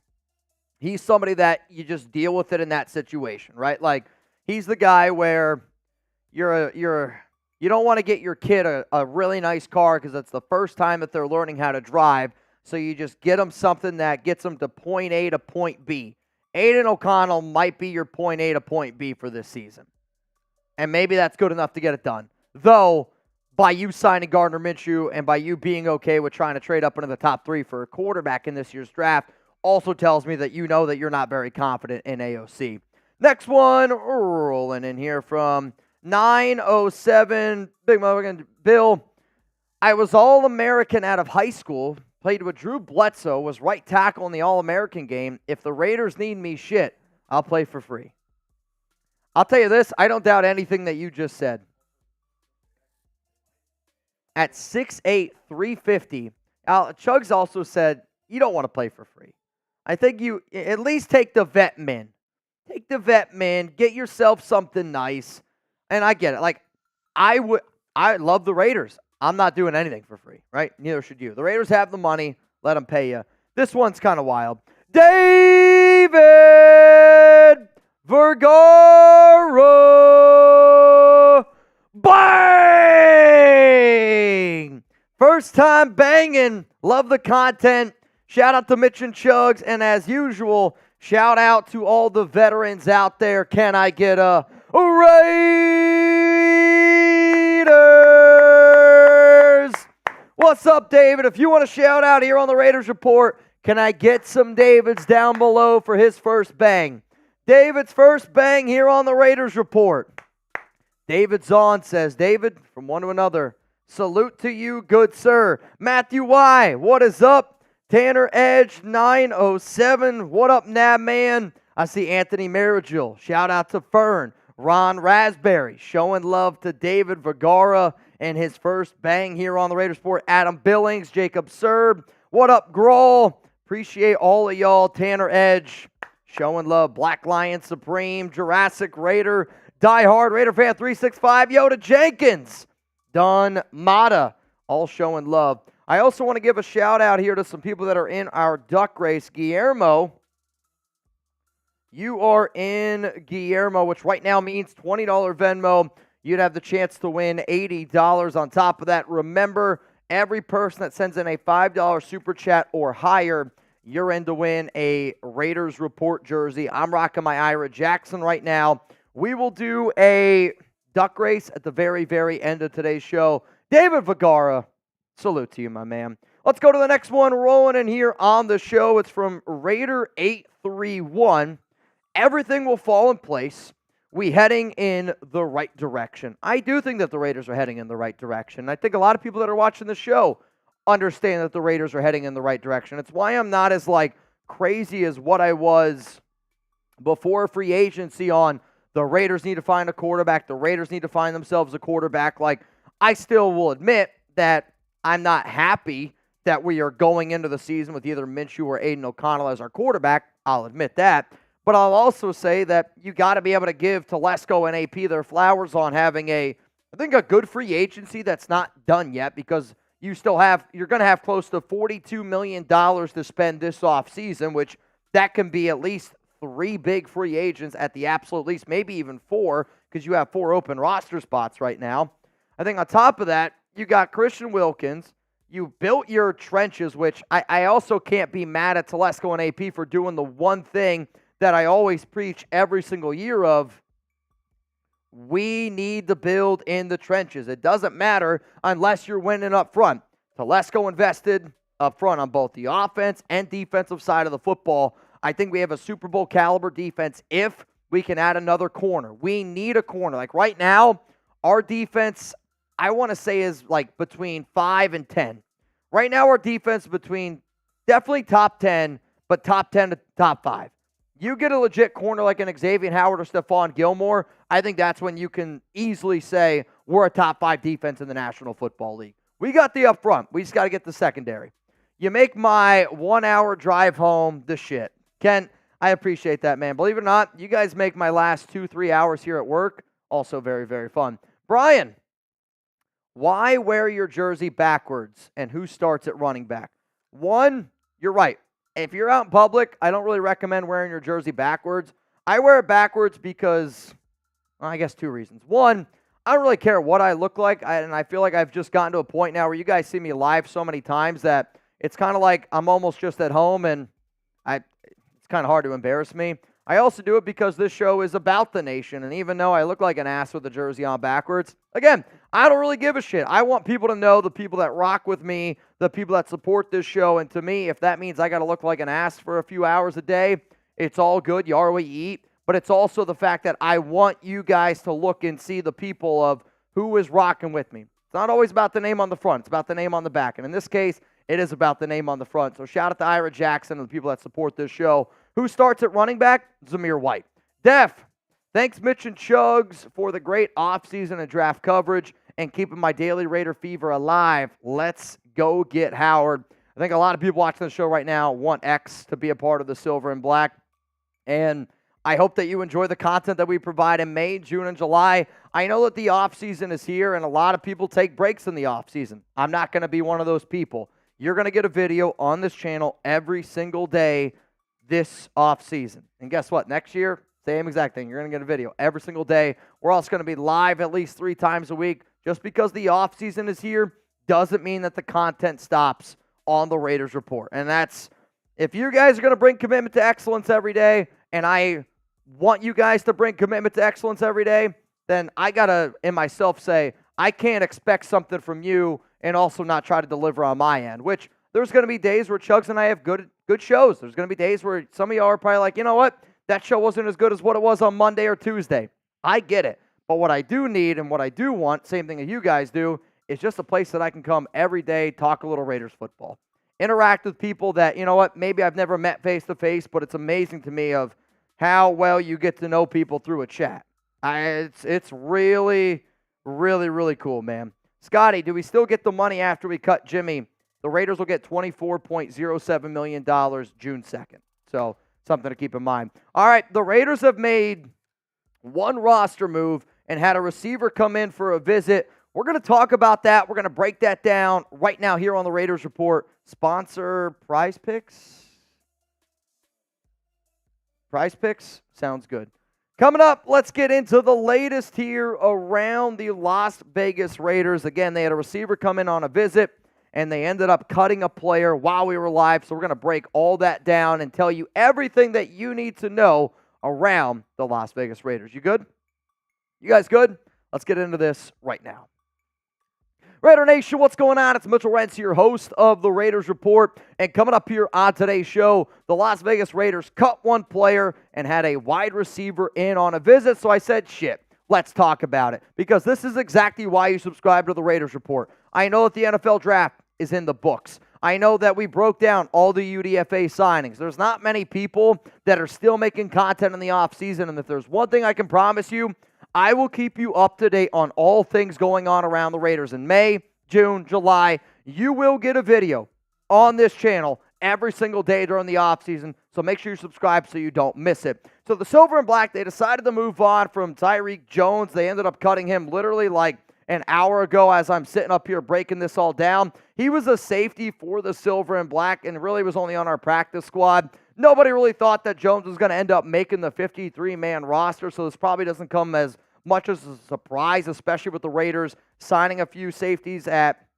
UDFA, also going out drafting Trey Taylor in the 7th round. So that means as it stands right now, this is what the Raiders safety room looks like. You got Epps and Trevon Merrick. Those are going to be your starting safeties this upcoming season. When you're looking for a little bit more depth, Isaiah Polameo and then Trey Taylor, the free safety from Air Force who won the Defensive Back of the Year award, definitely is somebody to at least keep in mind.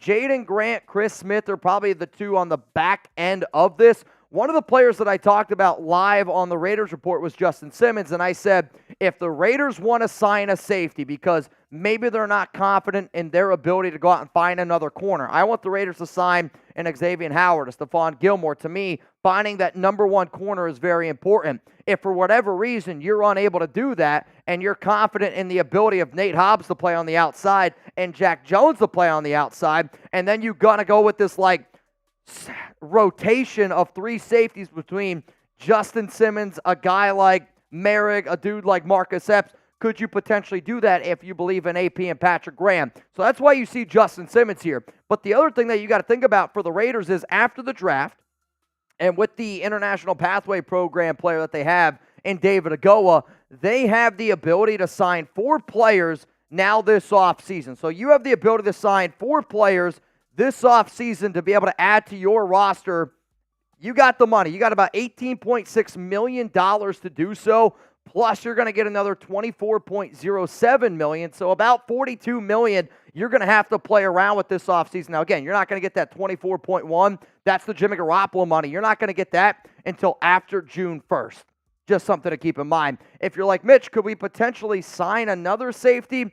Quandre Diggs is another name to throw out there that Chuggs wants me to mention to y'all. I'll be real, though. I don't see the Raiders adding another safety. I don't think that it makes too much sense because they have some good depth there. They like the 2 guys that they have who both only have 1 year left on their deal. Like if I'm the Raiders and I go, do I want to add another safety? I would say no. I would just focus on making sure Merrick, maybe you give him an extension. Maybe you give a guy like Marcus Epps a contract extension, and you're going to like the other 3 players in terms of Chris Smith, Trey Taylor, Isaiah Polameo, just that more overall depth for the silver and black. Remember, y'all, if you want Raiders videos, subscribe to the Raiders Report. We have over 169,000 subscribers for a reason. The only channel that's got more subs than us that does Raiders content is the Raiders YouTube channel itself, and I'm coming for you guys. We got you covered. Make sure you're subscribed. Make sure those notifications are turned on. Coming up next here on the Raiders Report, let's talk about the player that was in for a visit today around the silver and black, because once the draft concluded, and I said it before, I'm going to consider Brock Bowers this like tight end, wide receiver, slot hybrid. But as it stands right now, if you don't consider Brock Bowers that slot wide receiver hybrid, the Raiders did not do anything in terms of the wide receiver position during the NFL draft. One of the players at Chuggs, I got to give him credit, has brought up multiple times of, hey, could Telesco end up bringing his old buddy Jalen Guyton back? Well, he had a meeting today with the Las Vegas Raiders Monday, April 29th, which I don't really find is all that surprising the days after the draft, after UDFA signing. I also wonder if the Raiders decide to sign him today, because sometimes when a player gets cut, that means that maybe they're trying to create a little bit of room to bring in an extra guy. Again, they do still have 4 spots available, but at 6'1", 212 pounds, had 10 catches last season, 89 yards and a touchdown. The other thing about Guyton, which, again, if you're trying to find a player like this and you didn't love maybe some of the younger players that you could have saw at the NFL draft, or maybe a few of the UDFAs you weren't 100% sold on, if you can find a player that helps build some of that relationship that you already have with a coach, maybe that's an easier signing than just going out and signing a UDFA. So coming up, we got more on Jalen Guyton and how he would potentially fit with the Las Vegas Raiders if he ended up getting signed. Before I get into that, though, I got to give a shout-out to PrizePicks, today's sponsor. If you don't know PrizePicks, there's a reason why they are the #1 daily fantasy sports app out there. It's because of the simplicity, and it's a lot of fun. The Raiders Report is made possible by PrizePicks, and they've got specials for new and returning users alike. Just go to prizepicks.com/CLNS and make sure that you use code CLNS for a first-time deposit match up to $100. PrizePicks is really simple to play. I can make my picks and submit my entry in less than 60 seconds. Quick withdrawals, easy gameplay, and an enormous selection of players and stat types are what make PrizePicks the #1 daily fantasy sports app. PrizePicks is simple. You pick more, you pick less. You can do that for 2 to 6 player stat projections and watch the winnings roll in. Get started now, and if you haven't already, go to prizepicks.com/CLNS. The picks that I have for my season long are Bryce Young. I took the more on 18.5 passing touchdowns. CJ Stroud, more on 26.5 passing touchdowns. Chris Jones. I'll also say for NBA playoffs and all that stuff going on, like Celtics, Heat game tonight, I'm going to be locked into that. I'm going to be watching Nick Roloff, Allie Barefoot having a good time. Like, I love the NBA playoffs for PrizePicks. Also for hockey, I've had a lot of fun. Just the other night, I was with the Dallas Stars and the Vegas Golden Knights. I forget what it was, like shots on goal. I took the more on that, and people were just ripping shots at the end of that game. I was having a hell of a time. That's a whole different kind of shot clock. But if you're looking and you're like, you know, Mitch, I'm not really into the NBA. I'm not really into MLB. I'm not really into hockey. You will be. All I need you to do, get started, put down like $5 or $10, and sometimes you have the chance up to win like $100 or something like that. I'll tell you, you're going to be interested if you are using PrizePicks. That I can guarantee you, man. You're going to have a good time. All right, let's go back here to Jalen Guyton, who coming out of North Texas. For those that don't know, it's where Jeremy went to college. And so when we were talking about Guyton, Chuggs is like going like this in the background, like mean green, mean green. He was, though, a part of, and he's been a part of the Los Angeles Chargers for the past 5 seasons, and doesn't have too many great numbers. 2021 and 2020 were the only time that he actually put up some stats. I'll also say that the Chargers really, really invested in wide receivers, whether that be Mike Williams, they had Keenan Allen, and it was just what they did the entire time that Tom Telesco was a part of that organization. I will say that career history, he's played for the Cowboys, Chargers, again, part of that practice squad. I don't believe he was drafted. Yes, that is correct. He's a UDFA back in 2019. Telesco's also had a lot of good experiences with UDFAs in years past. So Jalen Guyton, definitely a name to keep in mind. He was with the Cowboys, but again, that was only with the practice squad. He's been on the active roster with the Chargers from 2019 to 2023. So my question out there to y'all is this, and this is where I want you to be honest. This is what the Raiders Report's about. Should the Raiders sign Jalen Guyton? Give me a yes, give me a no, because when I was live on our show, I was talking about receivers, and I said, if I'm Las Vegas, I sign a guy. Two of the names that I brought up were MVS, Marcus Valdes-Scantling, because of his relationship with Luke Getsy and that those guys have played together back from their time at Green Bay. Another name that I brought up was, oh my gosh, he was the receiver from the Dallas Cowboys. Went to Colorado State. Who? Michael Gallup. Christ, I couldn't think of his name. That was another player that I brought up. Those two are a lot more prominent role players than a guy like Guyton would be. This would probably just be a little bit more of like that 5th, 6th receiver on your roster because you got Devontae Adams, you got Jacoby Myers. I am going to consider Brock Bowers a slot because he played 52% of his snaps at Georgia last season out of the slot, not just tight end. Out of the slot is where he played his predominant role. But then after that, it's Wilkerson, Turner, Tucker. Tucker will make the team.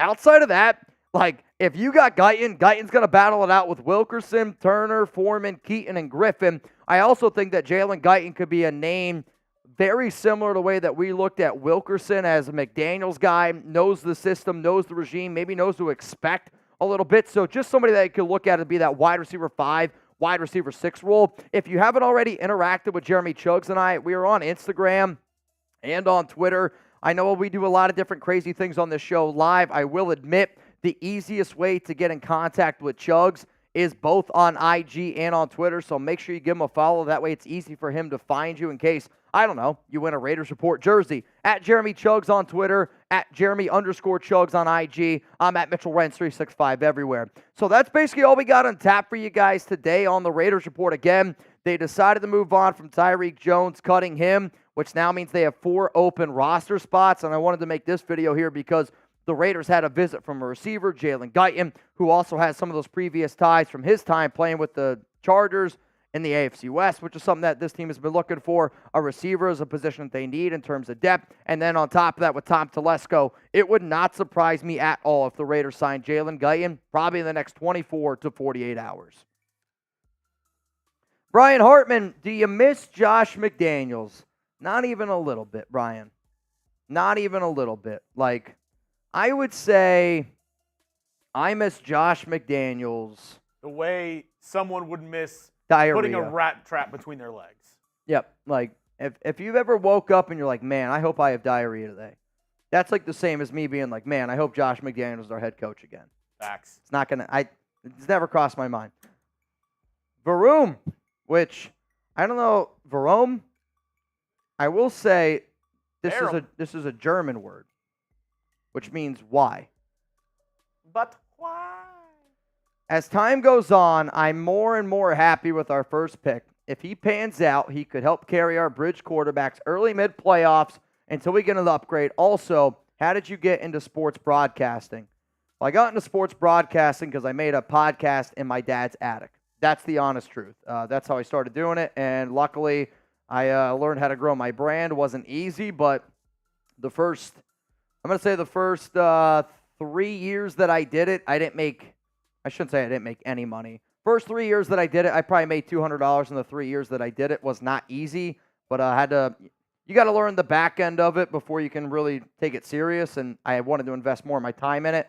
And then for that first pick, I think that you're looking at if you could merge George Kittle, Kyle Juszczyk, and put those guys together, and when you see the way that the 49ers use those guys, that's how the Raiders are going to use Brock Bowers. Again, you're looking at a guy who plays out of the slot, can play tight end. I know he is a tight end, but he predominantly worked out of the slot, lined up as an outside receiver, also lined up as the H-back. So, they are going to use him all over the place. He's going to be a player that might not have a lot of pre-snap motion quickness-wise, but, if you line him up as a fullback and then you motion him out into the slot or motion him into the tight end or motion him out wide, as soon as he moves, a player's going to follow him, and, that's really going to help a quarterback like an Aiden or like a Gardner Minshew understand all right, maybe we're in zone, maybe we're in man. This is who's following him. What he's going to bring to the table, again, you watch the tape, it's great, but I don't really even think, like, even myself understood how good of a player Brock Bowers is going to be for this organization, because he's going to open up a lot of things for this team. That I can promise you. I see a lot of people sour on my guy, Jalen Guyton, and I do have to say, if you're looking for a cheap option to stretch the field, I think he'd be an amazing addition. I think he's better than Wilkerson. I think he's better than the guys at the end who are fighting for that last wide receiver spot. You okay? Mm-hmm. What did you just swallow? Our coffee machine, I don't think, is working very well because that's all grains. Ah. I mean, it's woke me up, I'll tell you that, but it's all coffee grains. But, like, stretching the field for 3 seasons, he was good with the Chargers. He then tore his ACL, got injured. Yeah. But he had 2 back-to-back, as a wide receiver 2 back-to-back years of 500 yards in the NFL is not something to laugh at. Yeah, I would say Jalen Guyton is your replacement for Wilkerson, where if, let's say, the Raiders keep 6 receivers, Guyton's your 6th, right? Like, not going to be somebody that if the Raiders sign him, we're going to be like, woohoo, like, let's party, let's ride. It's just one of those depth spots where the Raiders right now need depth at wide receiver. They do. I mean, they need depth at receiver. No doubt. Eric, let's go Raiders. Let's go, Eric. All right, Jeremy. Next show I want to get into here is winners and losers. I will say this, for the final segment that we're going to do with the depth charts and all that, is the safety depth chart updated now that that guy's gone? All right. Sounds good. All right, y'all. So the show that we're about to get into coming up here on the Raiders Report, also Finesse Lounge you in for our 50-50 raffle. So as it stands right now, if you send in a $20 Venmo, you'd have the opportunity to win $90 here on the Raiders Report as it stands right now. So the next show coming up here is winners and losers, because with us being super happy about this draft, that also means the guys that are on this roster right now, well, it's usually bad news for them because somebody's going to lose a job from one of the players that we picked. So we'll break all that stuff down, and then the last segment that I'm going to do on today's show is going to be around depth charts, and I'm going to tell you what the Raiders' starting lineup would be on the offense and on the defensive side of the football. So, Chuggs, you ready? I'm ready. You guys ready? Coming up right now, let's get into the winners and losers after the NFL draft. Raider Nation, what's going on? It's Mitchell Renz, your host of the Raiders Report, and before we get into the biggest winners and losers for the Las Vegas Raiders after the 2024 NFL Draft, I feel like a big loser when I don't have a good night's sleep, and I'll be very transparent. My sleep last night was not very good. Alex and I were packing up. We're getting ready to move, and I don't have my 8 Sleep pod anymore. Don't be like me. Get yourself one. $200 off the pod cover at 8sleep.com/chatsports. That link's going to be available to y'all down in the comments, down in the description of today's show. So coming up here, I'm going to be breaking down the top winners and losers for the Las Vegas Raiders after some of the signings from UDFAs and the players that were drafted in the 2024 NFL Draft. If you think that the Raiders had a good draft, I want you to click that like button right now. You know why? Because I think most people out there think that Telesco and AP crushed this draft, which I agree with. I think that they crushed it, and because they crushed it, that means this, that the players on the current roster, there are going to be losers from that list. So we're going to be breaking those down. I have the 5 biggest winners, 5 biggest losers. I have them ranked. I will start with the offensive side of the football, and then I will work myself to the defensive side of the ball. I'll be real. Out of the players that I'm going to talk about, they're really only impacted by the dudes from the draft class, not so from the UDFAs. If you like today's show, I also want you to check out 2 other videos that I put out in case you missed it from over the weekend, because a lot of content went out. I put out a video called Raiders Draft Grades, which please check it out. I break down A, B, C, D, or F with all 8 of the players that were drafted by the Silver and Black. And then, because if I'm going to ask y'all have commitment to excellence, I got to bring it as well. I also break down the Raiders UDFA grade. So if you want to see what I think about the Raiders picks and the UDFA signings, both of those videos are in the description of today's show. They're also going to be in the comments with a link. So if you want to check that out, please don't be shy. Please do so. All right, y'all. So coming up here again, we're going to start with the winners, and then we're going to make our way to the losers. If it's like me, if I usually ask Alex, you want the good news or the bad news first? She usually likes the bad news first. So because of that, just to tick her off, I'm going to go with the good news first here. Number 5 coming in here, it's Zamir White at the running back position. The fact that the Raiders didn't draft a back until round 6, and because they drafted Dylan Laube, I think that makes Zamir White a winner. Why? He's going to be the main running back now for the Silver and Black. I think Alexander Madison also could be considered to be a winner on top of that. Laube is going to battle with Amir Abdullah to be that pass-catching back, a guy that over 700 receiving yards. The Raiders were confident, plus they built the interior offensive line in the draft, which has to make a physical runner like Zeus very, very happy. Let's go to number 4 here on my list. It's Thayer Munford, which was the most difficult player to figure out, is he a winner? Is he a loser? The reason why that he is a winner is because the Raiders had the opportunity to take Talisi Fuanga at pick 13 in the NFL draft, and they said no. Instead, we're going to go with Brock Bowers. That tells me that they have a lot more confidence in Thayer Munford than what I originally thought. I will admit, they did reach on a player like Delmar Glaze in round 3, but according to some people, they think Glaze is an offensive guard.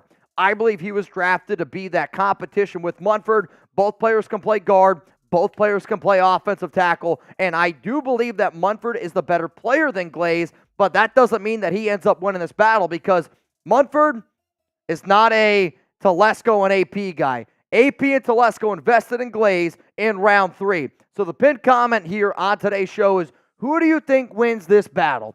Who do you think ends up becoming that right tackle for the Silver and Black? If you think it's Thayer Munford, I want you to type TM. If you think it's Delmar Glaze, I want you to type DG. I'm going to go ahead and type TM for Thayer Munford for the simple fact that I just think he's the better prospect as it stands right now. He also showed you at times last season that he could be a pretty solid player. But I'll also say don't sleep on Delmar Glaze. I've watched some tape on him. Needs to get better on the run side. Pass blocking, he might be better than Thayer Munford in the pass blocking, though Munford's definitely better than him in the run blocking. Let's go to number 3 here. I'm going to go with the cornerback room. So I'm talking Jacorian Bennett. I can consider him a winner. Brandon Faison, you could consider him a winner. A guy like, even Sam Webb, you could probably consider him a winner. Why? Because the Raiders had the opportunity, again, to take a corner high at pick 13. They decided not to. In fact, they didn't take a corner until MJ Devonshire, round 7. Also, Demarion Richardson was another player that they decided, okay, we could wait a little bit at the cornerback spot. So as far as I'm concerned, Jacorian Bennett, Brandon Faison, MJ Devonshire, and the Demarion Richardson all have an opportunity to potentially start. And where we were before the draft started, if you would have told me that they weren't going to take a corner in their first 3 picks, I would have said that any of those other corners would probably sign up for that.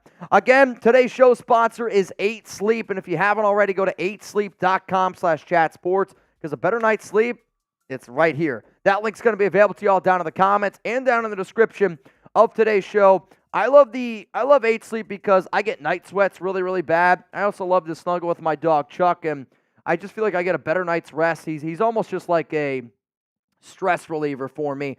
But he is really freaking warm, and dude's like a heater, and sometimes I wake up and I got night sweats, and I absolutely hate when that happens because I just don't sleep as well. Luckily, though, the pod cover not only helps me stay cool because it could get as low as 55 degrees.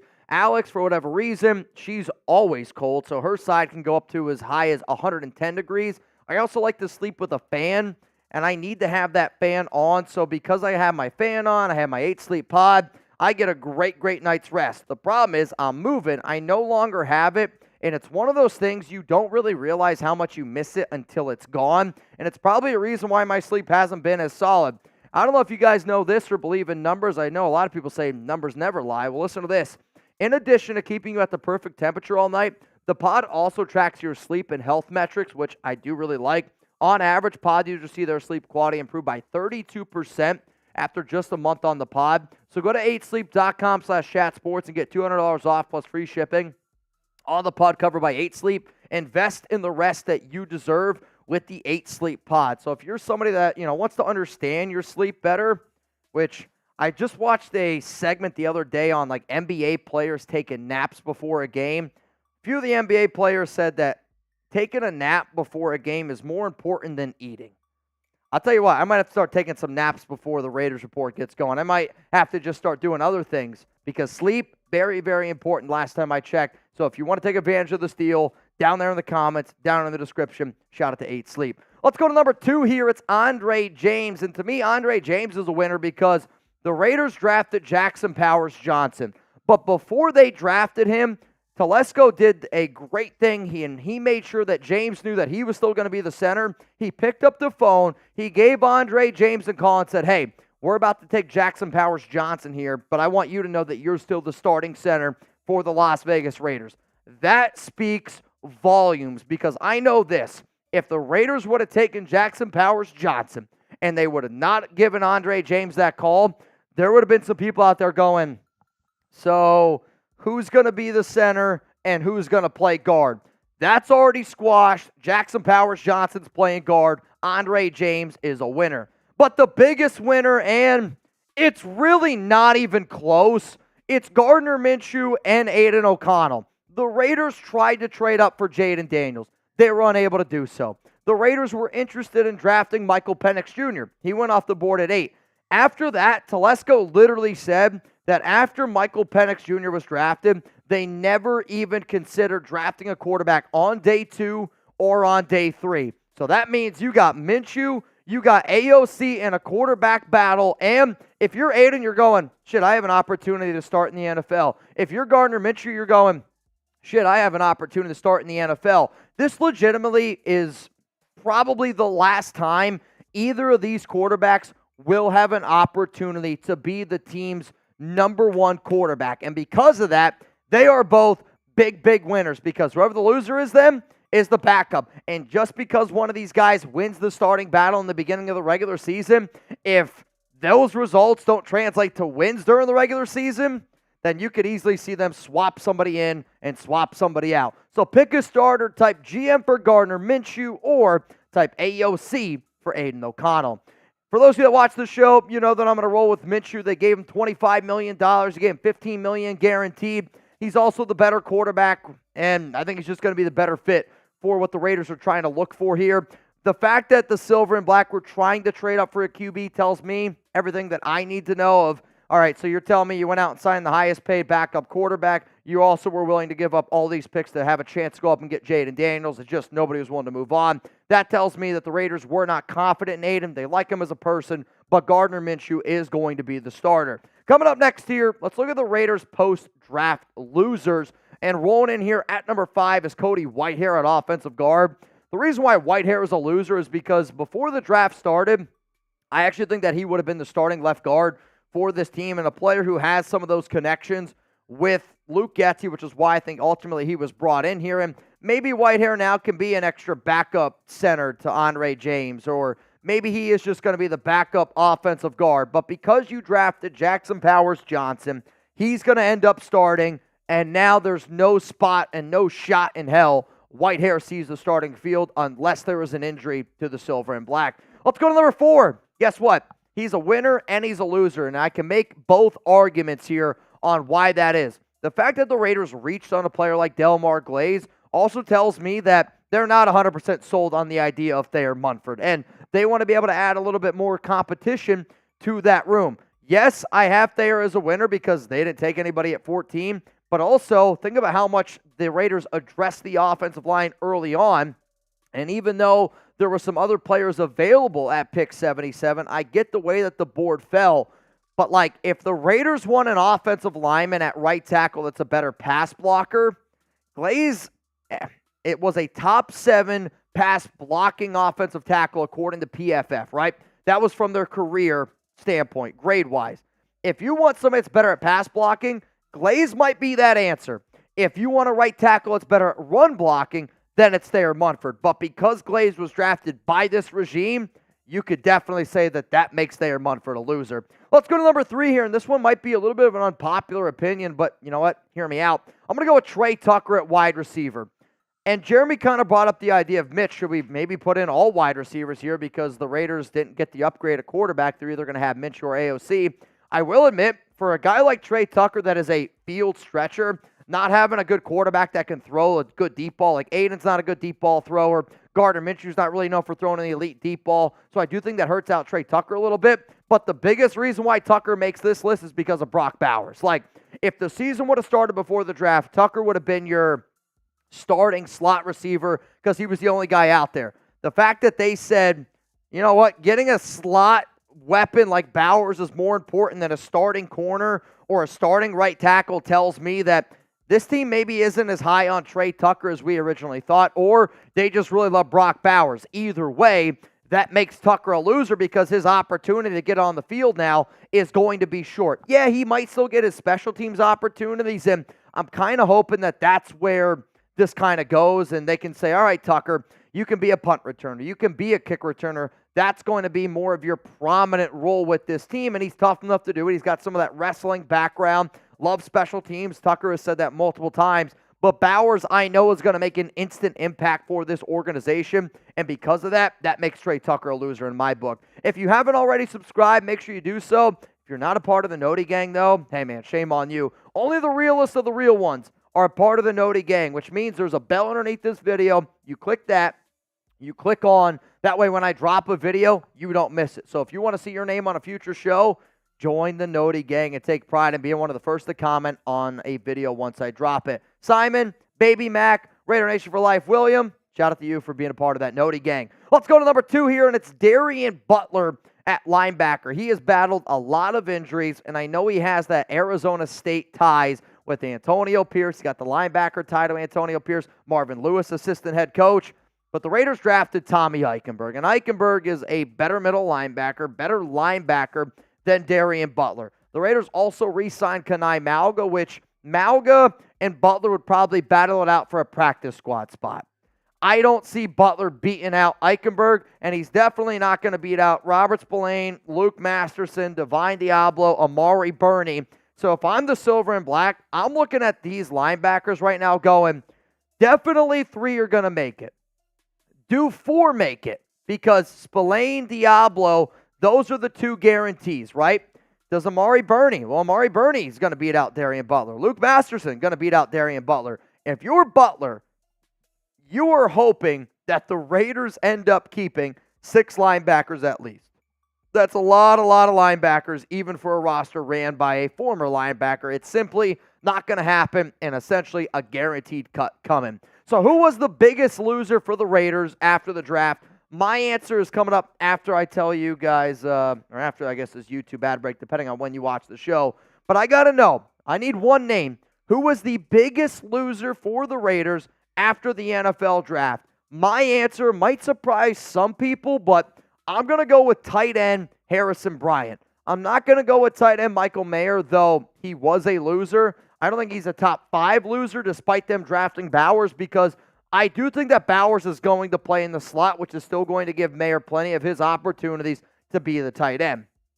But Harrison Bryant was somebody that I thought was going to have some reps here and there as being a blocking tight end. And now if you're him, you're kind of in a situation that you were once in with the Cleveland Browns, and now you got to work your way up. The problem is he's not better than Brock Bowers. He's not better than Michael Mayer. So the only way he's going to get on the field is either when one of these guys needs a breather, or if they want to put Bowers out at wide receiver and then also go with a 2 tight end set. I do think that Bryant is good enough to still get some reps. I do know that the Raiders want to be a physical team, which is why I think they invested in Bryant in free agency and still went out and drafted a guy like Brock Bowers. But from where I thought in terms of the reps he could get compared to the reps that he's going to get, he's definitely a clear loser here for the Las Vegas Raiders. So if you guys want to take a screenshot, if you want to share this on social media, just make sure that you tag Jeremy Chuggs and I. I'm at Mitchell Renz 365 on Instagram and on Twitter. Jeremy Chuggs is at Jeremy Chuggs on Twitter. I believe that there were clear winners, clear losers, and as you can see, yes, there Munford made both, because as far as I'm concerned, if I can explain to you why a guy is a winner and why is a guy a loser, that can put them here on this list. If you enjoyed today's show and you made it this far in the video, I want to know where my real ones are at. I asked y'all to hit that notification bell, so So I need you to hit that notification bell. And if you are part of the Noti Gang, spam Noti Gang down below. Let's go to Evil Mitch. I can see us trading for a quarterback. Best offseason. Josh Allen would have been amazing. Wish we had a chance to get Lamar. Wish Bowers 19. I mean, remember last season when I said that the Raiders should try to get a guy like Lamar Jackson and everybody called me crazy? Remember 2 off seasons ago where I said I would trade a 4th-round pick for Jordan Love? Everybody called me crazy. Like, here's the thing. You're not going to trade for a quarterback. There's not a single quarterback that you could trade for right now. They're not going to trade Cousins. The most realistic quarterback that the Raiders would trade for, his name's Trey Lance. And that he's not better than AOC, and he's not better than Gardner Minshew. I just didn't realize the Falcons were in Alabama because they're effing their cousin. That's horribly good. I don't know what to say about that joke. I feel like I've heard it before. But they're not going to trade Josh Allen. I mean, honestly, Evil Mitch, if you offered the Buffalo Bills 10 first-round picks, they tell you to go shove it. Like, you offer all your picks in 2025, 2026, and in 2027, they tell you to go after yourself. Like, they're not trading Josh Allen. Trevor, why is Chug's screen always green? I haven't earned enough my player points to upgrade my wardrobe and background yet. So I'm working my way up in the league right now. We're trying to get the new background up, but my XP is just not there. I need to make a couple more Raider points, get a couple more Raider weigh-ins under my belt, and then maybe we can get another background back here. Someday, which I think the day is probably still maybe a year away. I think it was a Tuesday, they said. Oh, really? It was going to happen. Wow. The day was going to be a Tuesday. All right, it's many Tuesdays away. We're building a new studio here for the Raiders Report. It's going to take a little while. It's a really, really big project. So, John, you'll see it. This is the default skin. What's I'm playing Overwatch. You're just player name. Yeah, I'm playing Overwatch. All my guys are, just their base skin level. I'm on Fortnite, and I'm just like I'm the soldier guy. Yep. I mean, you're just player name. Mm-hmm. Have you ever just gone with player name? I mean, I've seen a few people. Here's my question to any of y'all. Have you guys ever created a player named Jeremy Chuggs or Mitchell Renz? So there was one Raider fan that used to watch this show. He used to make his head coach Mitchell Renz for the Raiders. He used to send me every year. Send it to me. My player on FIFA right now plays for Wrexham. He's the striker, Jeremy Chuggs. Yeah? Yeah. Here's my next question. Same height, weight, or do you go different? Of course I go same height, weight. 6 foot, 190. See, I feel like you got to do it. What? You go with your actual height and weight. Like you're telling me, which I'm not. You don't have to give your height or weight. I 6 just foot, did. 6 foot 190. All right. 6 foot 190. So imagine a 6 foot 190 guy that looks like you playing FIFA. Mm-hmm. Professional soccer. That's fun to watch. Actually, out of any sport that's out there, my body type probably matched. Well, obviously, if I would gotten more shape, but like 6 foot, that's tall for a soccer player. No, your body type's made for one sport and one sport only. Wrestling. You know what? Not what I was going to go with. Seeing the way that you move, I actually think that you would be a good rugby player. Oh, yeah. Like, one of my buddies played rugby and it's like skirmishes and stuff like that. I actually think that you'd be pretty good. I could get in there. You're thick. Mm-hmm. I have a wide base. Yep. It's which is a ballsy thing to say. But it's the truth. You're thick. Nico. What? What did Nico do? You said your body's good for one sport and one sport only. Nico. Hot dog eating contest. We were talking about this earlier. If you had to rank all the GOATs from every sport, who would be number one? Coop said Joey Chestnut. I mean, like they are by far the most dominant. Number two is the furthest away from them in their sport. I don't think MJ makes top five. I mean, for me, the answer is probably Serena Williams. I don't know if there's ever been somebody that has dominated their sport longer than Serena. I don't think it's Michael Jordan because the debate is there between him and LeBron. I don't think you can say he's further away from number 2 than like somebody like, I don't know, Wayne Gretzky in hockey or Tiger Woods in golf. Like, I think Wayne Gretzky is more of a GOAT to hockey than what Michael Jordan is to basketball. But again, like, if you want to talk about somebody that just dominated the sport, like Tiger Woods dominated golf. Imagine what Tiger Woods did for golf. Serena did that and then some for a way longer time in tennis. I can't say MJ because if there's even a debate, Michael Phelps is a good answer. Can they be the top GOAT? I don't think so. No, I mean, MJ's the GOAT for basketball. I think you could say that. But the top GOAT, no. Yeah, because there's at least a debate to be had between him and LeBron James. 93 Navman, Joey Chestnut, are you effing serious? Again, the question is based on them dominating their sport. Sienna, that's what DK said. Simone Biles, which she absolutely could be up in that discussion. If you want to talk about just sheer domination at their sport. Playmaker. Also, he got bounced in the early rounds multiple times. He had to wait for Larry Bird to basically have his back broken before he could win a title. So Navman, I do think competitive eating is a sport. Like, if Joey Chestnut, if I had to guess, he's probably making more than some of the guys that are on the lowest level contracts in the NFL. I mean, Joey Chestnut, I guarantee you, makes more than every other WNBA player. A sneaky name out there, and I just had to double-check his name. I'm not a big F1 guy, but Max Verstappen, I have no idea. He literally wins everything. That's the worst name ever for F1. Every time I look at who's winning an F1 race, it's him. Like, I think he's won like 40-something in a row. Yeah, like out of the last 50, I think he's won like 90% of the races. But how can your last name be Verstappen and you be an F1 racer? That doesn't even make sense. Usain Bolt, that's a decent one. Yeah. Willie Mays, John Jones. John Jones, UFC. Nolan Ryan. But again, I think like there's at least a debate of the GOAT. Lacrosse legend Paul Rabel. Never heard of him. Honestly, you could have said lacrosse legend, insert any name, and I would have been like, never heard of him. Tony Hawk, I feel like interesting one. I feel like there's guys who have been better than Tony Hawk though. Like he's just the most like famous out there, you know? Yeah. Like he's the most marketable guy. Yeah, that'd be like saying like Shaun White's the greatest snowboarder of all time.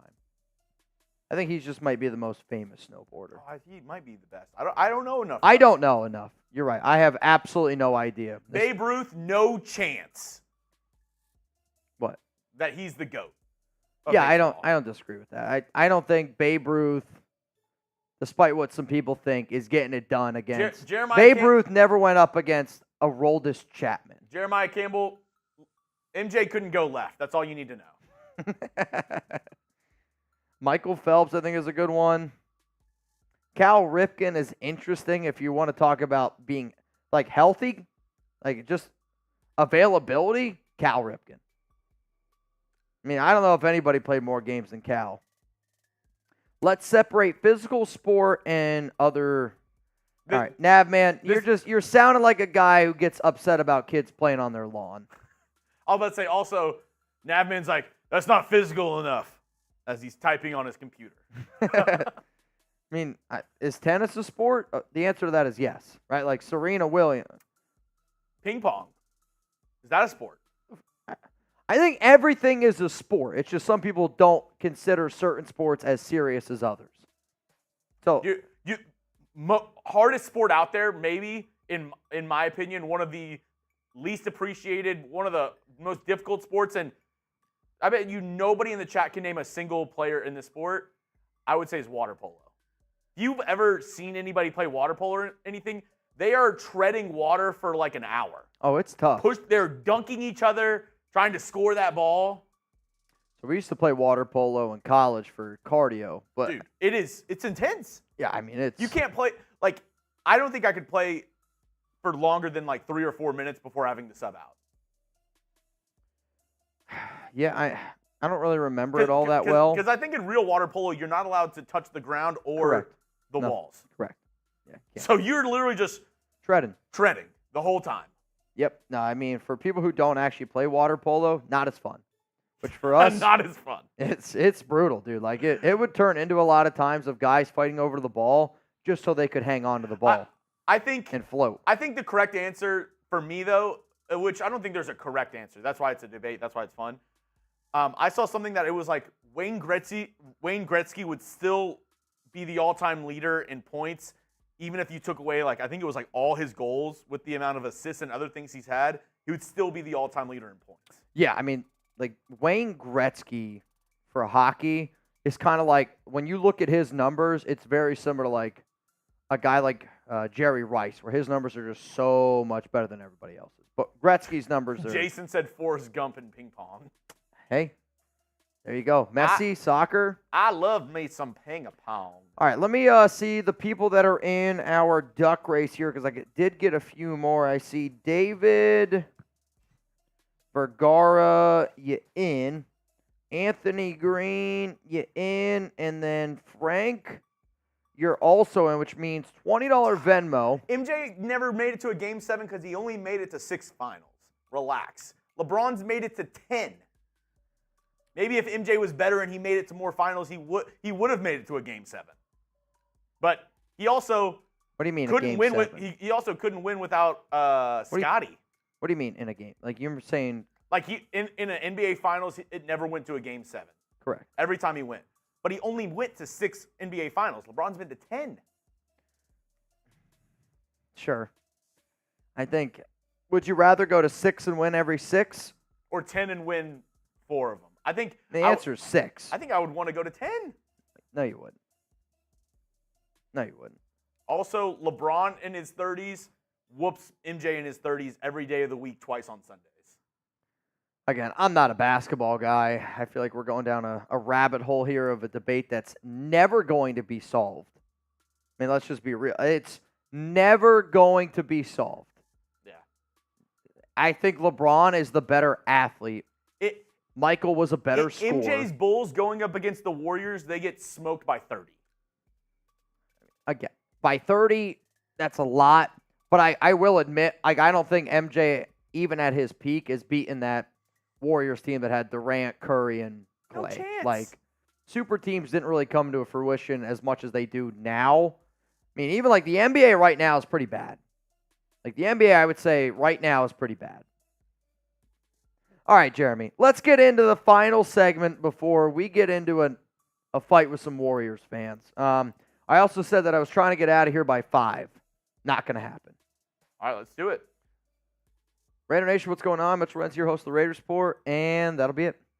All right, so here's what we're going to do. We're going to look at the Raiders depth chart, and I'm going to tell you who's going to be starting for the Silver and Black, both on offense and on the defensive side of the football. Sponsors what? PrizePicks? Mm-hmm. Sponsor is PrizePicks. That's coming up right now here on the show.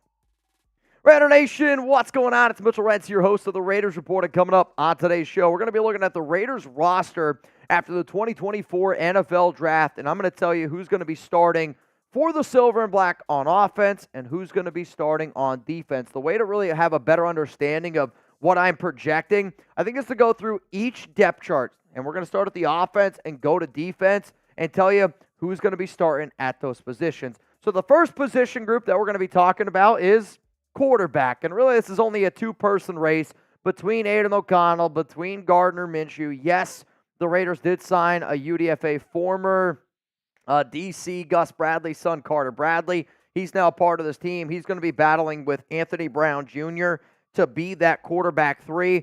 But to me, this is Gardner Minshew's job to lose. And yes, he is going to compete. Yes, Antonio Pierce said that it's Aidan's job to lose, but just from an overall skill set, I just don't see how Minshew can lose this battle. If he does, you got to be able to give your flowers, though, to Aidan O'Connell. If you want, okay, I want y'all to smash that like button right now if you think that Gardner Minshew gets the start over Aidan O'Connell. This is not me ripping on AOC. This is me planting a flag, having a take. My take is Gardner Minshew will be the Raiders starting quarterback over Aidan O'Connell. If you agree, hit that like button. If you disagree, type AOC down below. Let's go to the next position group here. It's running back. And no running backs drafted in the first 5 rounds. The only guy that ended up taking was Dylan Laube in round 6 out of New Hampshire, pick 208.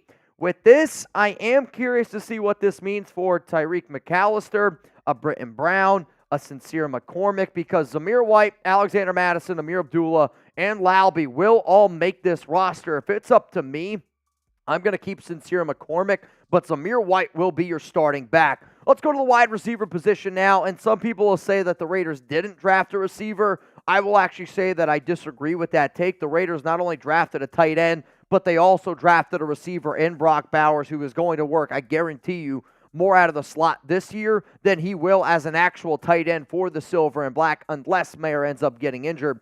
But you got Devontae, you got Jacoby, you got Brock Bowers and Trey Tucker. Those are your top 4 wide receivers. After that, it's literally up in the air, and I think just about anything could potentially happen of which players end up making the team, which players don't end up making the team. I will admit that DJ Turner is a very intriguing player because he has some of that special teams value. Also, another player that I would say to at least keep an eye out for is Griffin, because of the amount of money that they gave him as a UDFA, also offers you a little bit of that special teams value. If it was up to me, if I'm the Raiders, I'm probably only going to keep 5 wide receivers, which means only one, not named Myers, Devontae Adams, Brock Bowers, or Trey Tucker, will end up making this list here for the Silver and Black. My question to the nation out there is this, because I thought it was a fun one, because if we're talking receiving yards, right, and we're talking about the impact that Brock Bowers is going to have, Bowers is going to impact Trey Tucker, and he's going to impact Michael Mayer. This is going to be the pinned comment, and it's a little bit of a different one, so I thought it would be fun. So you're about to get hit with the YouTube ad break. I want you to scroll on down and give me your answer. Who's going to have more receiving yards this season for Las Vegas? Type TT for Trey Tucker. Type MM for Michael Mayer. No TTs here on the Raiders Report. Only some because I'm going to go with Michael Mayer. I do think that even though Bowers was drafted, Mayer to me is the better overall prospect and is still going to get his opportunities. I would say that Mayer's probably going to be somewhere around 400, 450 receiving yards, where I see Trey Tucker probably being a little bit closer to 300. If it was up to me, I would make Tucker the punt returner, kick returner, now that we're a little bit more confident in Bowers' ability to go out there and be a slot. Let's now go to the tight end room, which is kind of why I wanted to do that question, where you go from one group, you kind of go to the other group. Bowers, I'll still even say this, even though I just showed him as your starting slot, I'm also going to say that he's your top tight end on this team. And I love Michael Mayer. And I think for people that watch this show know how much I like Mayer. Mayer was my number 1 tight end in last year's class. Brock was my number 1 tight end in this year's class. I legitimately think that in 3 years from now, you could look at the Raiders roster and go, holy shit, we have 2 of the top 5 tight ends in the NFL. Bowers reminds me so much of a George Kittle. Mayer reminds me a lot of a Mark Andrews style. That would be a pretty exciting young group. I will say that I only see 3 of these guys making the team, and all 3 are pictured. Before I get to the offensive line, which is probably where a lot of y'all want me to go, I got to show some love to our sponsor, PrizePicks. $100 deposit match when you go to prizepicks.com/CLNS. Just make sure that you use code CLNS. That way PrizePicks knows that the Raiders Report and Chat Sports sent you. Today's episode, again, shout out to PrizePicks for hooking up Raider Nation, and they've been hooking up the nation the entire season. I know the NFL season is over, but you can still go for season long.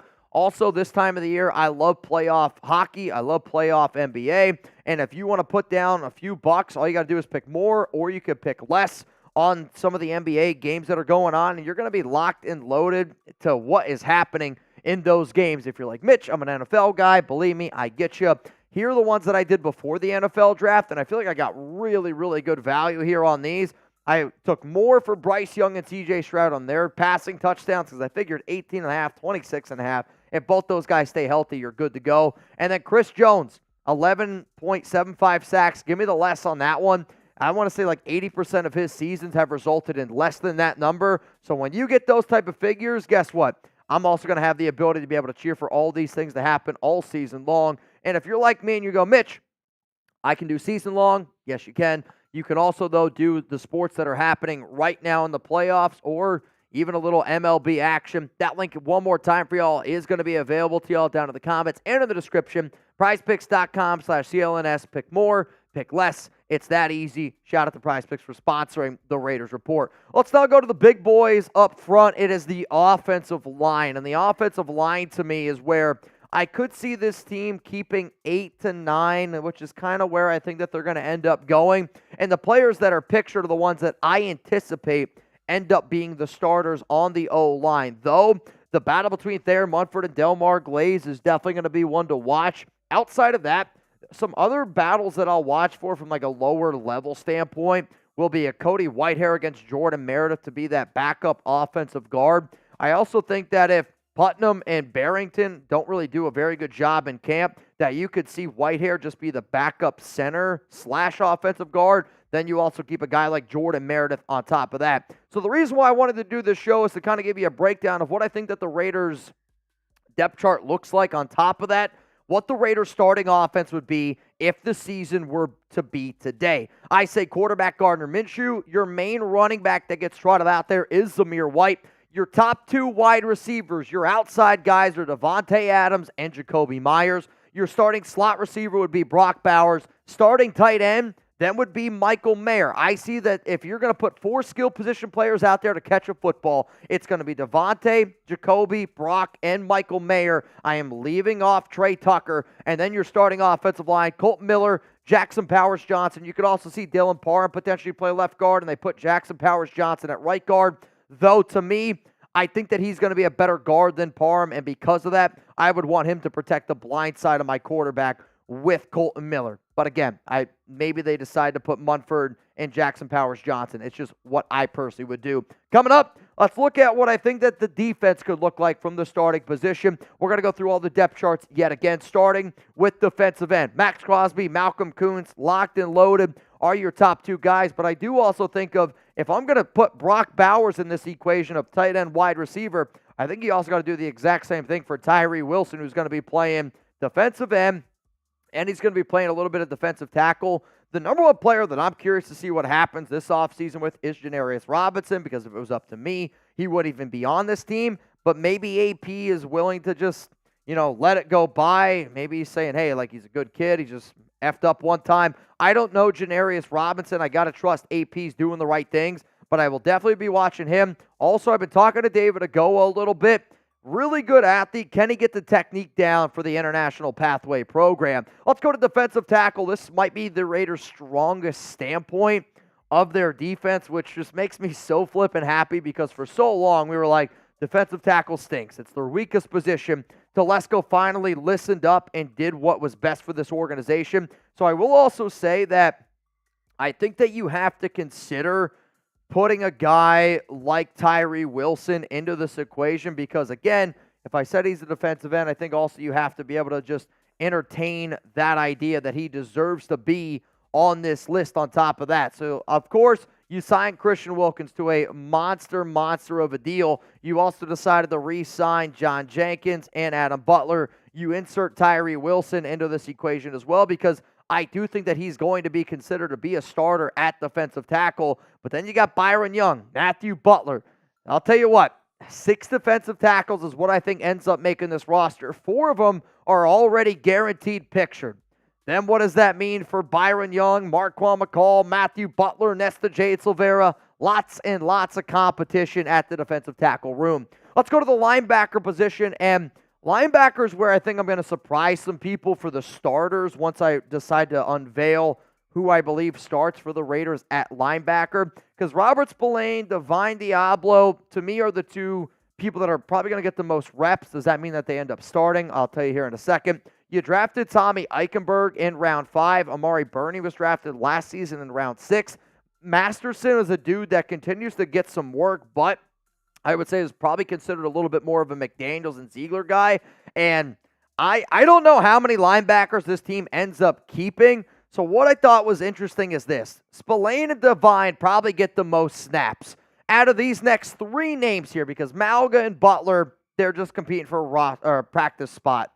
Who makes the bigger impact? Do you think Luke Masterson, the biggest impact, right? Out of these 3 players this season, do you think it's Luke Masterson, who's played, I think, a lot better than what a lot of people anticipated from the UDFA out of Wake Forest? Amari Burney, somebody drafted in round 6 out of Florida last season, different regime. Or do you think Tommy Eichenberg, drafted in round 5 out of Ohio State by this regime, makes the bigger impact? For me personally, if I had to bet on all of these names out there, I actually am going to bet on Tommy Eichenberg because of that special teams ability.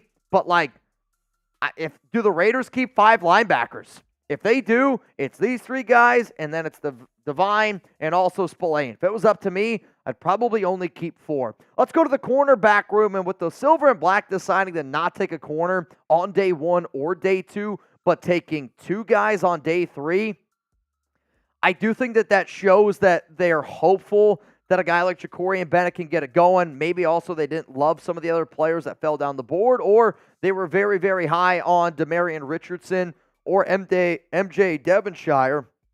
Both long, lanky, athletic corners that if you work with them a little bit, you could get a little bit more out of them. I will say the battle that I'm going to be watching very closely is Ja'Cory Richardson, Devonshire, all battling it out because they all kind of have like that similar build. Long, lanky, athletic corners. We'll see who ends up winning that battle. Then, let's go to the safety position here because you know that it's going to be Marcus Epps and you know that it's going to be Merrick as your top 2 dogs. But what's really going to be fun in camp is to watch who's going to be that 3rd guy. Is it going to be Isaiah Paulomeo? Is it going to be Chris Smith? Is it going to be Trey Taylor, who they drafted in round 7, who won the Defensive Back of the Year award out of Air Force? The first time that a player has ever won that award from that college in its history. No disrespect to Jaden Graham. He don't have a shot in hell to make this roster. So the way that I look at it is, like, you decide to keep 5 safeties. 5 safeties is a lot. I know Chris Smith is well-liked in that locker room, but again, not a part of this regime. If I was the Raiders, I would decide to keep 1 less linebacker and decide to potentially roll with that extra safety that way, and I could go with it in those extra dime packages. So here we go. If the Raiders team had to put a lineup out on the field today, this is what I think it would be. I'm rolling with only 2 linebackers because I want a little bit more speed out there on the field. So that's why you only see Robert Spillane, Divine Diablo. For the guys up front, I'm going to go Maxx Crosby, Christian Wilkins, Tyree Wilson, and Malcolm Kuntz there. Yes, Adam Butler and John Jenkins will get their time to get their reps in as well. Out of the slot, Nate Hobbs. Your outside corners, as it stands right now, are Ja'Cory Bennett, Jack Jones, though I'm still hoping that Xavien Howard or Stephon Gilmore, somebody's able to take over for Bennett. And then it's Merrick and Marcus Epps at free safety and strong safety. But I've been doing this show for a while, and as Chuggs always says, special teams, special players, can't forget about them. Daniel Carlson, A.J. Cole, Jacob Bobenmoyer as your long snapper. I am thinking because Bowers is going to get some more work out of the slot that they decide to put Trey Tucker back at punt return, something that he did do occasionally at Cincinnati, and somebody with his electric speed and acceleration. I'll tell you what, it'd be kind of fun to see him in the open field. Then also I'll say Amir Abdullah is going to be your kick returner. So after the NFL draft, I know that people look up depth charts. I know people want to figure out who the starters are going to be. I hope that you just see a little idea of what I'm thinking based off of what I know right now. So I made this video on April 29th. If the Raiders sign somebody, if a few things change from the time that now till this video goes out, don't shoot the messenger on it. But if you agree with me, if you disagree, please let me know. I'm going to be looking down in the comments, especially if you're watching this video, this part of this offseason. That, to me, means you're a real one. Oh, 907, Big Motherfucker Bill. Dallas, 6-time. Dallas CV. Oh, yeah, 6-time Iditarod sled dog champion. Really? Yeah, one of the best to ever do it. One of the best to ever do it. Would you ever do the Iditarod? Yeah. Yeah, that would scare me. I would never do it. What happens if you break down? Iditarod and JCC basketball. 2 things Mitch not doing. Not doing. I would rather do JCC basketball than the Iditarod race. That would be horrifying. That'd be horrifying. I hope so. Horrifying. Would you rather play in a Dallas men's basketball league or do a very treacherous race amongst blizzards? Amongst blizzard. The only blizzard I want is from Dairy Queen. Let's go to PG. Put me in for the raffle. F them all. Raiders. F them, PG. Good luck. Evil Chuggs. I love it. Dak Prescott will be a Raider next year. That picture's amazing. I like this. I'm guessing Evil Chuggs used to be Evil Mitch. No. Or was there a new one? I think it's a new one. I kind of like it. I'll tell you this. The thing is, Evil Chuggs is... I don't know what... No, look in the chat right now. Okay. So there's an Evil Mitch and an Evil Chuggs. Wow, that's interesting. What happened in your picture? I do have to say, I think Evil Chuggs is correct. In terms of... Dak Prescott's a Raider. No way. Dak's a Raider next year. I don't see the Raiders paying him $60 million a year. So they go with AOC again, or I mean, you don't see the Cowboys wanting a guy who was in the MVP race last year. I don't know what that. I don't know where Dak's going to go. If the entire team looks great and they're a quarterback away, you don't see them doing that to make a Super Bowl. If not, then I don't trust this organization. If they're a quarterback away and Dak's available and they're like, no, we'd rather go with Gardner for another year. I don't think that they would sit up there and say we'd rather go with Gardner, but I'd also say even if they were a quarterback away, I just don't think Dak ever wins a Super Bowl. Who else? What are your other options? I don't know what the other options are. My point is, though, if you're a quarterback away and you sign Dak Prescott... that's so easy to say about anybody who's not won a Super Bowl. That's the same thing that was said about Matthew Stafford 5 years ago. But Matthew Stafford would never win a Super Bowl. That's easy to say about somebody who's never won it. But I don't think that it's the same. I just feel like it's such a cop-out narrative. Somebody who's never won is like, oh yeah, I could never see him win because they haven't done it. But it's not. But I don't think that about everyone. Just because you haven't won a Super Bowl doesn't mean that I don't. Jordan Love. If you put a good team around him, I think Jordan Love could win. He was incredible. Dak's better than Jordan Love. In the regular season, yes.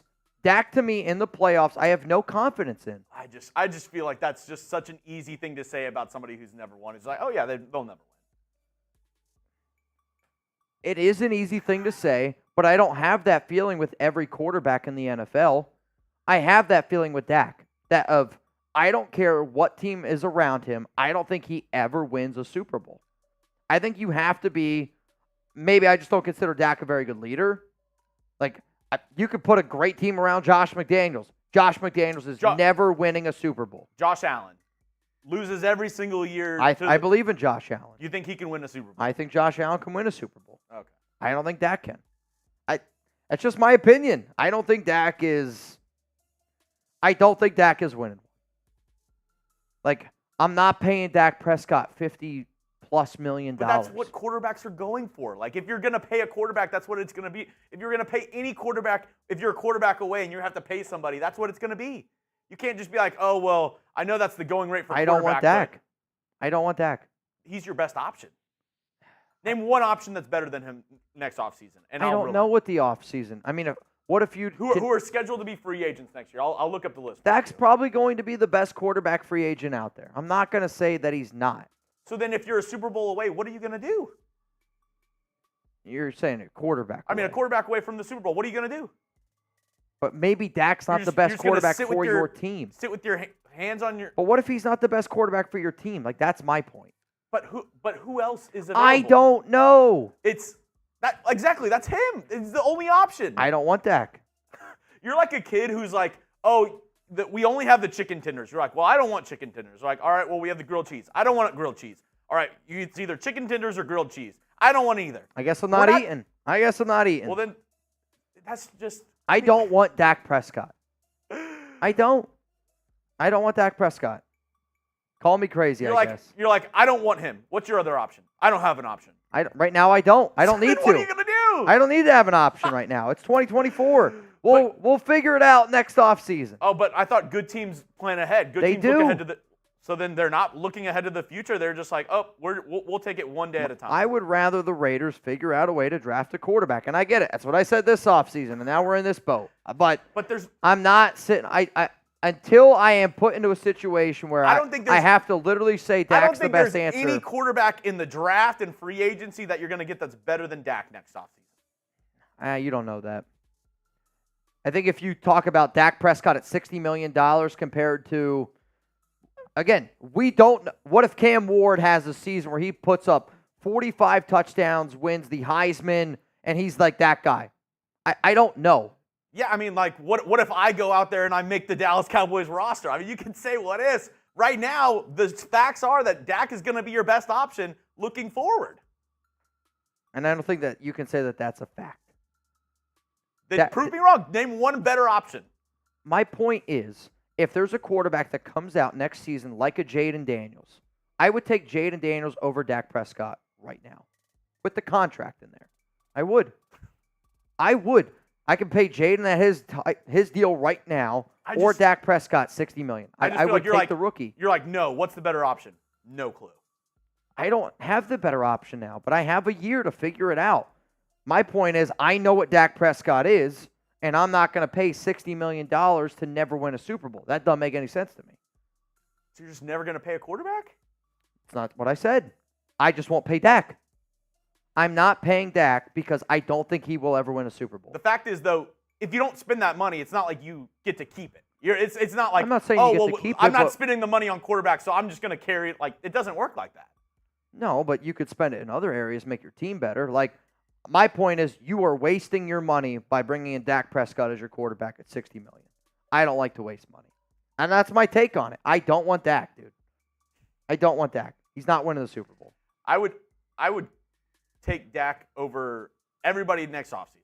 And I would pay him the money because the fact is also, if he's making $60 million, that means the salary cap has gone up. So $60 million next year is equivalent to $50 million this year. Jared Goff got paid. Who would you rather pay? Jared Goff $50 million or Dak $60? I would take Goff over You're Prescott. on crack. No way. With the Raiders' offense, yes. Jared Goff is a better play-action quarterback than Dak Prescott. He is. Jared Goff's one of the best QBs in the NFL with play-action. If I'm going to run an offense with what we have, I think Goff would run our offense better than what Dak would. I don't think so. Okay, that's fine. What would you guys go with, Goff or Dak? You can let me know. PG, the NFL safety helmets look like stormtrooper helmets on the movie Spaceballs. I mean, if I'm Jackson Powers Johnson, I put one of those on. If I'm Jackson Powers Johnson, I'm looking into those helmets. I am. Let's go to the next one. We're rolling in here from Carter. You guys are the only thing getting me through the offseason. Much love, Raiders. Carter, we're not going anywhere. Wait till we start the Madden Sims. Oh, those are fun. The Madden Sims are going to be a good time. Maybe we'll do a Madden Sim with Dak as the Raiders quarterback and see if they win the Super Bowl. Probably win more than with AOC. Oh, I mean, yes, the Raiders would win way more games with Dak than with Aidan. Like, that's not. They would. I mean, Dak is so much better than Aidan. Nobody's debating that. But the debate is Dak Prescott at $60 million. I just feel like if I took away his name and I just said, this is the quarterback you could have, you'd be like, oh, sign me up. I'd pay him $60 million.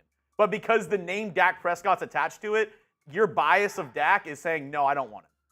If we're just looking at numbers where sure, if you're looking at just numbers, I probably would take that quarterback. However, though, I do think that my argument is never against the numbers. My argument is simply, I don't think Dak in clutch situations gets it done. Like, would you ever, if Derek Carr in a cold weather game, nobody's ever picking DC in a cold weather game. You can say that Derek Carr is a great quarterback, but in a cold weather game, you're like, I don't want DC. Dak Prescott is a really good quarterback, but when it comes to winning that most important game, I don't ever want Dak Prescott. Like, it's the exact same thing to me. Have fun with Gardner. Maybe. Gardner Minshew at $7 million or Dak Prescott at 60. Okay. Before you even said the numbers, I'll say Dak. All right. Because you're not going to win a Super Bowl with Gardner Minshew. You're not going to win with Dak? You have a better chance? I don't know. Do you? I don't know. What are Gardner Minshew's playoff stats? I have absolutely no idea. Because he doesn't make the playoffs. I have no idea. If you're saying I'd rather take Gardner Minshew going into the playoffs than Dak, that's just wild. But what if you could build a better team? You could build a better team with Gardner. I mean, you could just pay me the veteran minimum, and then you could just have the best team ever. Yeah, see, you're not going to win any games. People who are saying that I'm a Cowboys fan have never watched the show / never. What do you think Gardner Minshew's record is in the playoffs? Gardner Minshew's record in the playoffs? Yep. Say 0-1? When you 1-1? I don't think he's won a playoff game. I love that StatMuse. This is hilarious. Gardner Minshew's playoff record, according to StatMuse, is 2-0.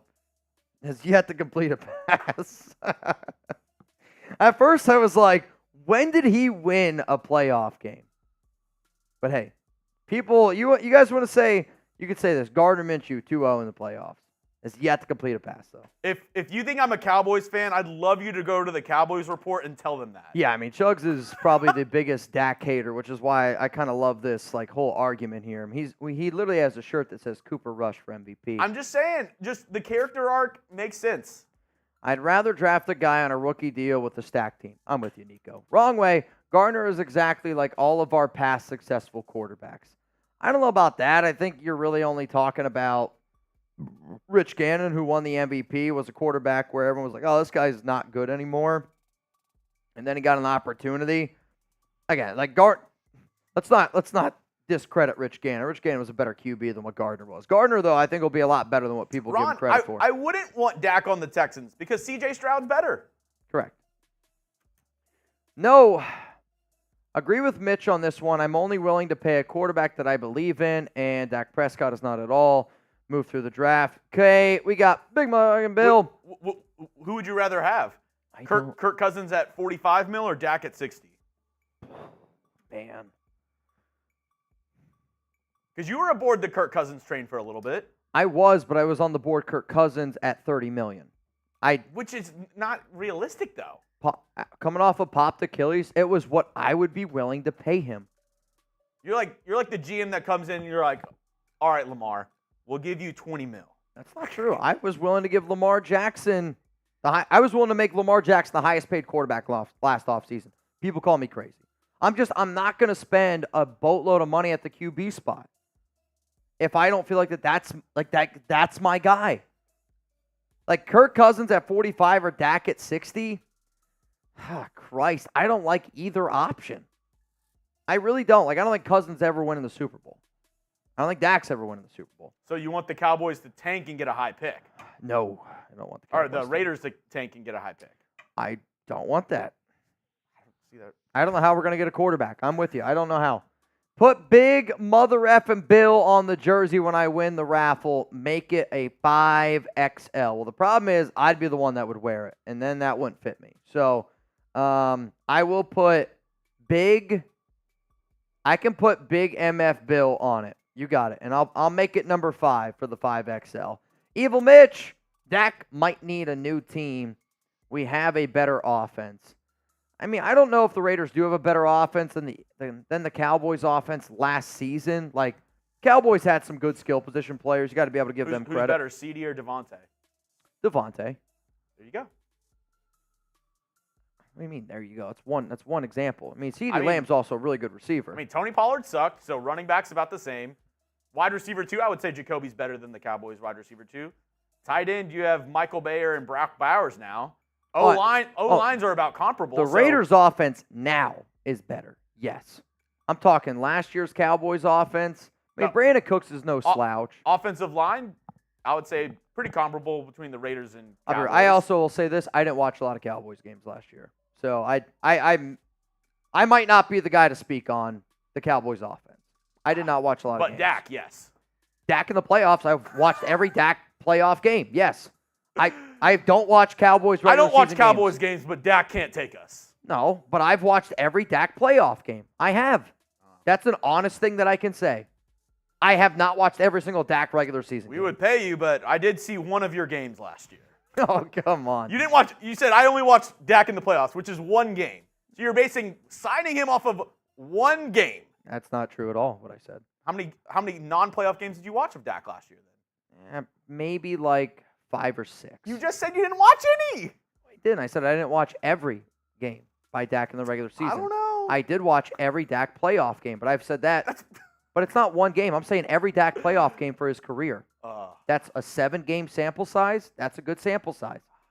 I'm so ready for Madden Sims. It's coming up, which, again, I anticipate that the NFL schedule is going to come out on May 9th, which is a Thursday. Once that schedule comes out, then I'll get you guys a schedule for our Madden Sims. That's the plan. Ed, Chug, sorry Dak is a bum. Next year, Tua and Goff are all scheduled free agents.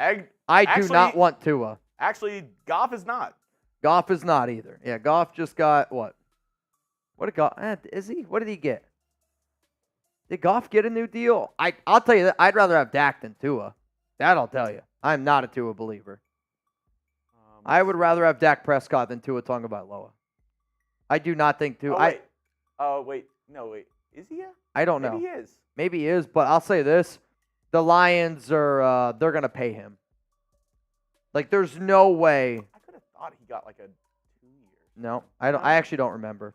I don't think that Goff's gonna hit the open market though, guys. Yeah, I don't. Maybe he does. Yep. And if he does, though, he's gonna get around $55 million. Yeah, Goff will get $55 million, no doubt. So if they were getting paid the same amount, you'd take Goff over Dak? I would. All right. I would take Goff over Dak, but I also have to put him in our Raiders offense, and I think Goff would be a better fit. You're gonna have to give up some people if you're getting that $60 million Goff, though. What do you mean? Oh, you said you couldn't build as good of a team, or you'd have to compromise something if you paid Dak. You do have to move. You're gonna have to move some money around. So you'd have to do the same thing for Goff. Yeah, but I still think that you can make money work in the NFL. Salary cap is Just something not that for something you can make move. I also have confidence in the Raiders, Delaney. Carter, Minshew's stats are better than Trevor Lawrence. You're not wrong there. And I think if one of the points that we always make on this show is if we were to say that Trevor Lawrence is the Raiders quarterback, people would be like, oh, this is a Super Bowl caliber team. I mean, what if Gardner Minshew puts up the exact same numbers as Trevor Lawrence? He's done it basically his entire career. If Trevor Lawrence was the Raiders quarterback, would we be a Super Bowl caliber team? I think that answer to that is yes. Or sometimes we put a little bit too much value in names. Ahmad, hope Sanders is QB1 in 2025. So Ewers falls to us. I don't want Quinn Ewers, man. Mitch did watch one of his games, so I watched a lot of Quinn Ewers games. Quinn's not somebody you want. He's not going to make it in the NFL. Yeah, no. Oh, he could sling the rock. Just in big games in the playoffs, you just can't do it. Quinn Ewers has one of the worst deep balls in college football. Whoa, what did you say about his ball? For Power 5 schools, Quinn Ewers' deep ball is horrendous. Bring back Derek Carr. Let's do it. I do not want Mo said Derek Carr back. Dak 1 year prove it deal. That would intrigue me. Dak 1 year prove it deal. I would be a lot more intrigued by that. What's the most you pay? What kind of contract would you get? 1 year prove it deal. There you go. How much money?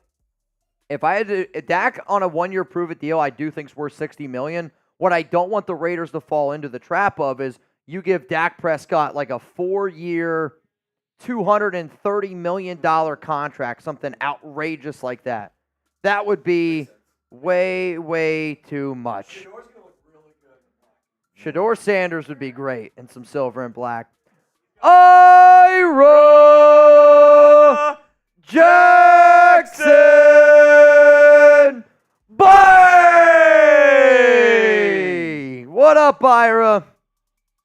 Raiders, let's go. And yes, today's jersey is going to be courteous of this man right here. So you know what, Jeremy? Let's play a little game because we actually do got to get out of here. I want everyone to spam Ira right now. The person that spams Ira the most, we're going to give you a free entry into our Ira Jackson Raiders Report jersey raffle. So whoever spams Ira the most, you're getting free entry. Whoever spams it the most, you're getting a free entry. Also, Ryan Bass is in. And then Anthony Green got another. And then Charles G is in. As it stands right now, $20 Venmo, you would win $150 here on the Raiders Report. $20 Venmo to win $150. That's the deal as it stands right now. Which, pretty good deal. It's a pretty good deal. And then we got, like I said, also that Raiders Report jersey raffle. We're also going to do that before today's done. So just keep that in mind. That's what we're doing today. We got 2 duck races to go. One for the jersey, courtesy of Ira Jackson. Another for some money. If you want to get in, $20 Venmo at Mitchell Renz 365. I'm going to go with Jake Serb. Jake Serb is the one that got the extra spot. Shout out to Ira Jackson. If Ira wins this race, do we just give it to whoever comes in second? Is that fair? If Ira wins this race, we will give the jersey to whoever comes in second place. And then Ira would get the butthole pick. And then Ira gets the butthole pick. I think that's fair. Shador would love AP. He would be amazing with us. I still want to see Shador for another year because I don't know if he is ready to play in the NFL right now. You haven't seen him in a playoff game. Haven't seen him in a playoff game. It's a fact. No way. It's a fact. I actually think that Evil Mitch created another account and just put Evil Chuggs. No way. You don't think? No. I do. I think it's 2 accounts. I think it's 1 person, 2 accounts. That's what I think.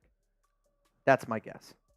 All right, Jeremy, I'm going to send you our list here for the Venmo duck race because I haven't gotten any more. Cool. Did you want to do the jersey or the... Let's do the jersey first. Yeah, let's do the jersey first, and then we'll do the Venmo duck race. Final call to get in the Venmo duck race, $20 Venmo at Mitchell Renz 365. Final call. It's the final call. What did I do? I forget. I screwed up something. And I think I figured it out. All right, we're good. All right, so this one that you're going to see is for the Ira Jackson jersey. Now, again, if you win, all I ask is that you Venmo me $1. That way I can get in contact with you and I can talk to you. The other way you could do it is by trying to reach out to Jeremy on Twitter, though. There's the times where we can't get your messages or we don't see them right away. So I would say the way to just secure it, if I don't already have your Venmo, is to Venmo me $1. That way I can Venmo it right back to you to get the details of it. Good luck to all of y'all out there. Again, Ira, shout out to you, man, for being a real one, man. Shout out to you for being a real one. 3, 2, 1, run it.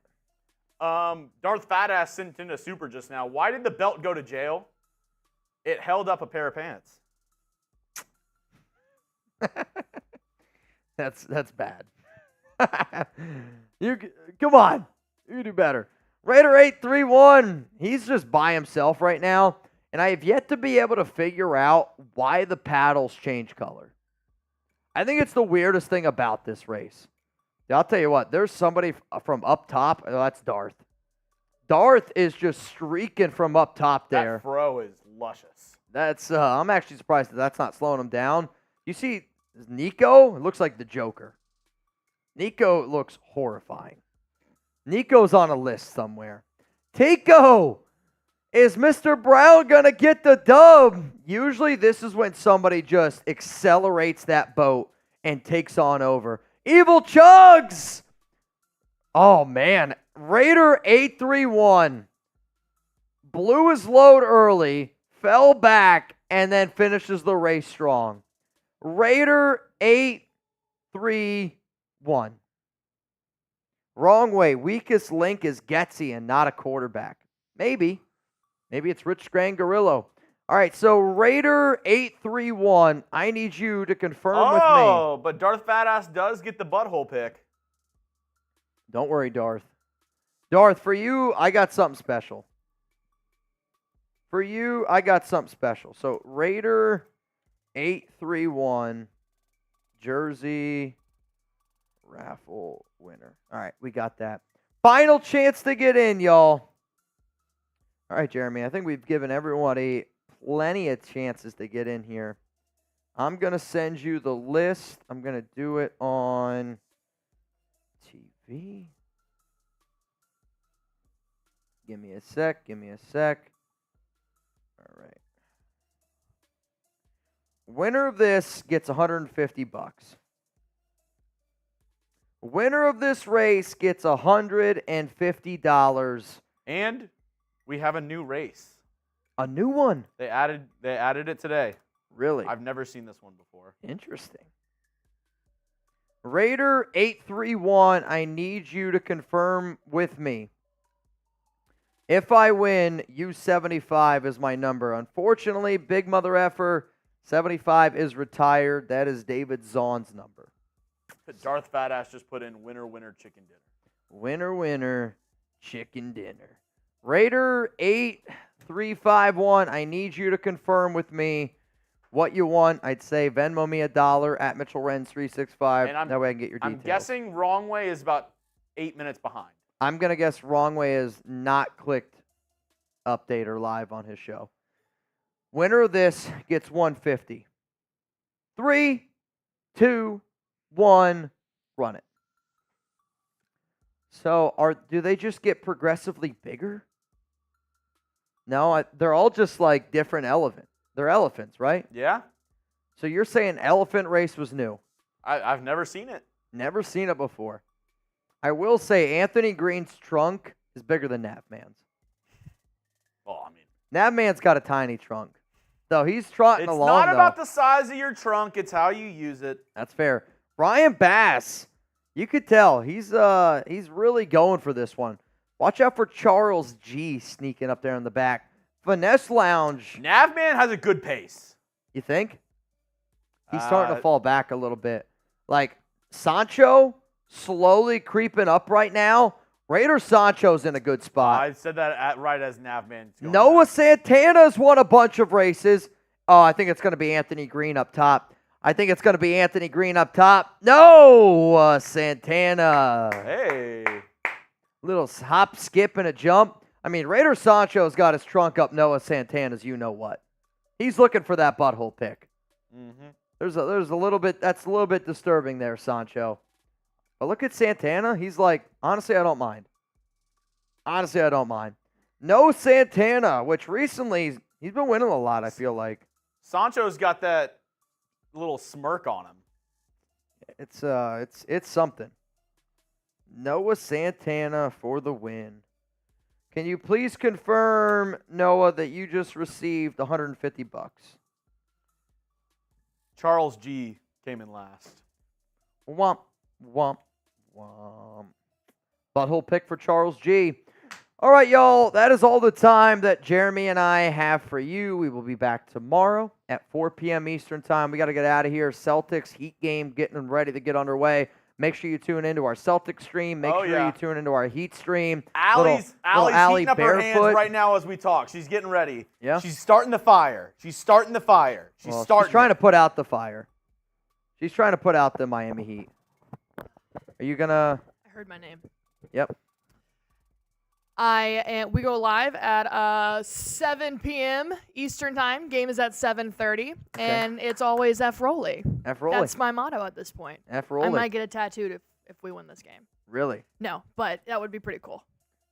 I don't know. No? I'm gonna say stay away from F Rolly. Fair. No. What if you got like a Shamrock? A Shamrock? For Celtics. Like I feel like it's got to be something that you're like, all right, I might be able to wrap my mind around that. I would do that. Yeah. All right. I would do that. Maybe you get one of the marshmallows from the Lucky Charms box. I'm gonna give this back to you now. From me, from Jeremy Chuggs, we're getting ready to get out of here. Noah Santana said, got the Venmo. I think that's the perfect time to say we got to get the F out of here. We'll see you guys tomorrow, 4 p.m. Eastern time. Peace.